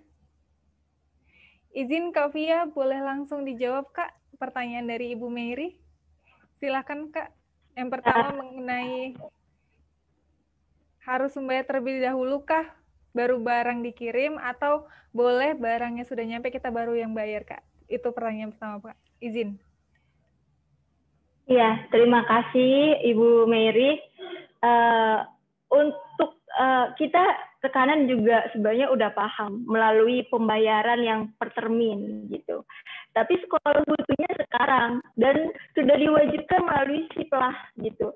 Jadi disitulah mudahnya terbuka nih. Aku bersyukur banget diberi kesempatan untuk menyampaikan ini juga perwakilan dari Generasi Cerdas Indonesia dan Bagja Bahana Indonesia. Jadi kalau misalnya biasanya nih kami misalnya sesuai gitu, kita sanggup untuk nalangi dulu nih. Karena kita percaya melalui Siplah ini akunnya juga udah jelas, akun kepala sekolah. Jadi udah nggak bisa tuh di abang jawabannya udah jelas, kita juga mau nuntutnya kemana gitu. Jadi kita biasanya perusahaan akan percaya gitu dan memahami bahwa pembayarannya nanti di belakang gitu. Jadi Bapak Ibu silakan belanja melalui Siplah gitu, karena pemahaman mungkin rahasia umum ini kita sudah saling tahu gitu. Jadi Bapak Ibu silakan belanja. Jadi pentingnya tuh saat negosiasi di situ. Dan enaknya kalau belanjanya itu di Bagja Bahana Indonesia dan sebagai Generasi Cerdas Indonesia itu ada nomor konsultannya langsung Bapak Ibu. Jadi kalau misalnya Bapak Ibu search nomor konsultannya, jadi kan lebih enak tuh komunikasinya sebelum transaksi Siplah, bagaimana nanti pembayarannya dan lain-lain. Jadi akan memudahkan Bapak Ibu transaksinya melalui Siplah kan? Itu Bapak Ibu. Jadi itu salah satu pelayanan prima dari Generasi Cerdas Indonesia dan Bagja Bahana Indonesia untuk Bapak Ibu semua. Jadi sebelum itu Bapak Ibu bisa komunikasi dengan konsultan. Namun misalnya Bapak Ibu ketemu produk gitu ya yang udah sesuai RKAS, terus kayaknya deket juga, terus Bapak Ibu udah percaya gitulah, bismillah benar gitu kalau belanja melalui toko tersebut, pentingnya dinegosiasi. Jadi Bapak Ibu kasih tahu pembayarannya itu nanti gitu. Nanti misalnya mereka mengiyakan, maka barang tetap akan dikirim dan pembayaran juga nanti itu nggak masalah. Tapi kalau misalnya dari perusahaan yang nggak mengiyakan, Bapak Ibu mungkin bisa cari rekanan yang lain gitu, atau perusahaan yang lain yang bisa mengakomodir keperluan dan kebutuhan Bapak Ibu gitu. Kalau yang itu apakah cukup terbantu terjawab Bu Mary? Berarti lebih mudahnya kita konsultasi dengan konsultannya juga gitu ya. Ya benar Bapak Ibu. Ya benar Ibu Mary. Oke, selanjutnya tuh gimana Mbak perintilan dari ongkir? Terus kena admin nggak Mbak tuh kalau bayar beda bank? Kan kalau beli ini dia BRI. Mungkin Bapak Ibu itu Bank Lampung gitu. Jadi kan beda tuh. Nanti adminnya siapa yang nanggung? Nah biasanya itu yang nanggung itu perusahaan Bapak Ibu. Jadi kami yang akan dipotong administrasinya oleh Blibli. Jadi Bapak Ibu ya udah transfer sesuai aja gitu total tagihannya. Seperti itu. Untuk ongkir, jadi kalau di invoice itu nanti biasanya akan muncul ongkir, PPN gitu kan. Nah ada kemudahan bagi setiap perusahaan itu kadang barang itu udah include sama ongkir gitu Bapak Ibu. Jadi Bapak nggak pusing-pusing lagi gitu mikirin ongkirnya, adminnya, pajaknya kayak gitu. Jadi mengenal lagi tokonya gitu Bapak Ibu perlu kenalan lagi dengan tokonya atau perusahaannya mengenai barang-barang yang mereka jual di situlah blibli.com. Oke. Jadi itu tergantung dari perusahaannya ya Bapak Ibu. Ada ongkir lagi kah dan pajak tambahan lagi kah di produk tersebut gitu. Jadi kalau misalnya di approval nanti udah si penjual yang akan memainkan harganya. Jadi andil dari perubahan harga produk itu ada di perusahaan gitu. Supaya sesuai dengan data RKAS Bapak Ibu kan bisa diatur oleh perusahaan gitu. Ada fleksibilitas untuk pengaturan harga barang pada perusahaan gitu. Jadi Bapak Ibu cukup menyampaikannya dengan perusahaan tersebut gitu. Biar harga sesuai dengan data RKAS gitu Bapak Ibu. Baik, terima kasih Kavia. Untuk jawabannya bagaimana Ibu Mary? Ada yang ingin ditanggapi Ibu?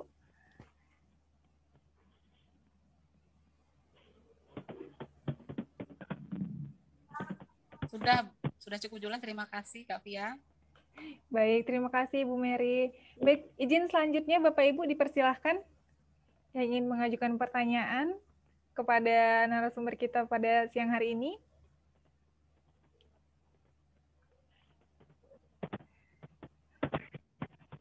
Dipersilahkan Bapak Ibu untuk open mic-nya.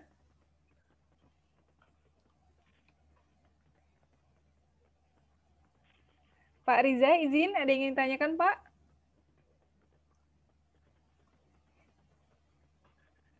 Bapak Ibu yang lain mungkin?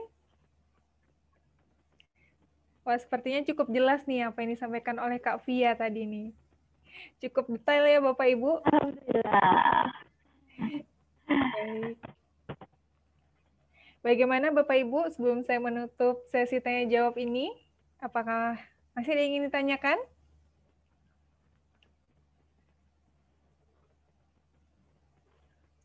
Cukup? Baik, kalau begitu saya akan menutup sesi tanya jawab ini ya Bapak Ibu, izin. Izin Kak Fia, sebelum saya melanjutkan, ada yang ingin disampaikan Kak?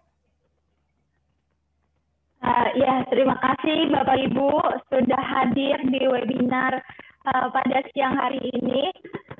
Mungkin Bapak Ibu kalau misalnya masih ragu dengan Siplah gitu ya, Bapak Ibu bisa kunjungi Siplah Generasi Cerdas Indonesia dan Siplah Bagja Bahana Indonesia, karena kita juga membuka cabang di Lampung gitu. Tapi kalau Bagja Bahana Indonesia memang asli di Lampung Bapak Ibu.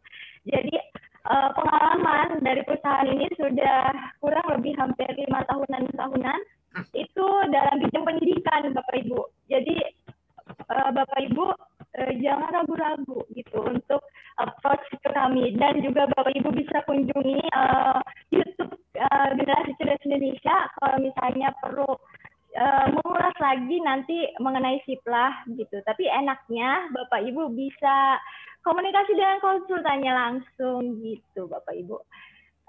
Oke, dari Via sih itu aja. Kak Nova, terima kasih banyak.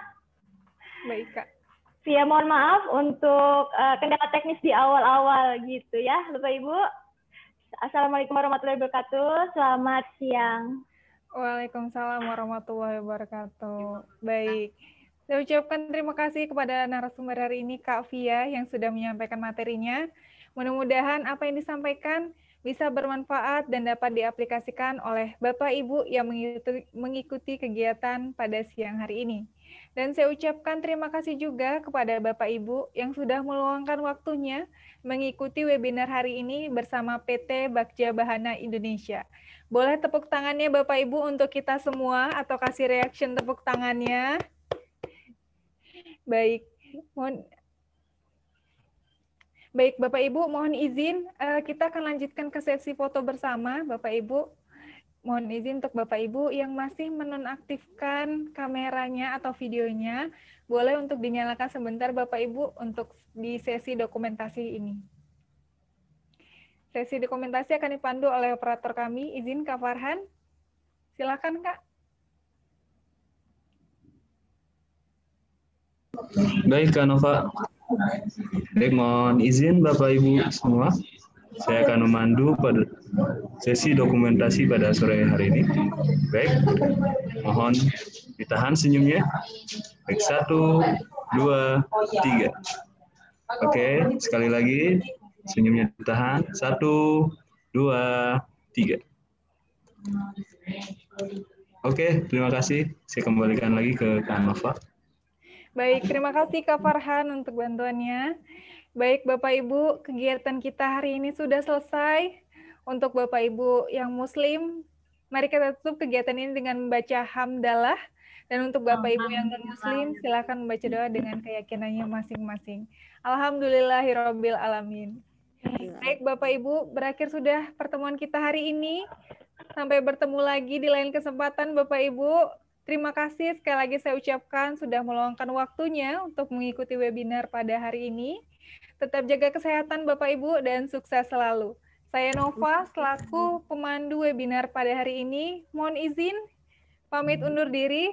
Mohon maaf apabila ada kesalahan ucapan dan perbuatan selama memandu kegiatan hari ini. Saya akhiri dengan wabillahi taufik walhidayah. Wassalamualaikum warahmatullahi wabarakatuh. Waalaikumsalam warahmatullahi wabarakatuh. Terima kasih Bapak Ibu semuanya. Terima kasih Bapak Ibu. Terima kasih. Terima kasih Pak Riza. Terima kasih Bu Sulina. Terima kasih Bu Mary.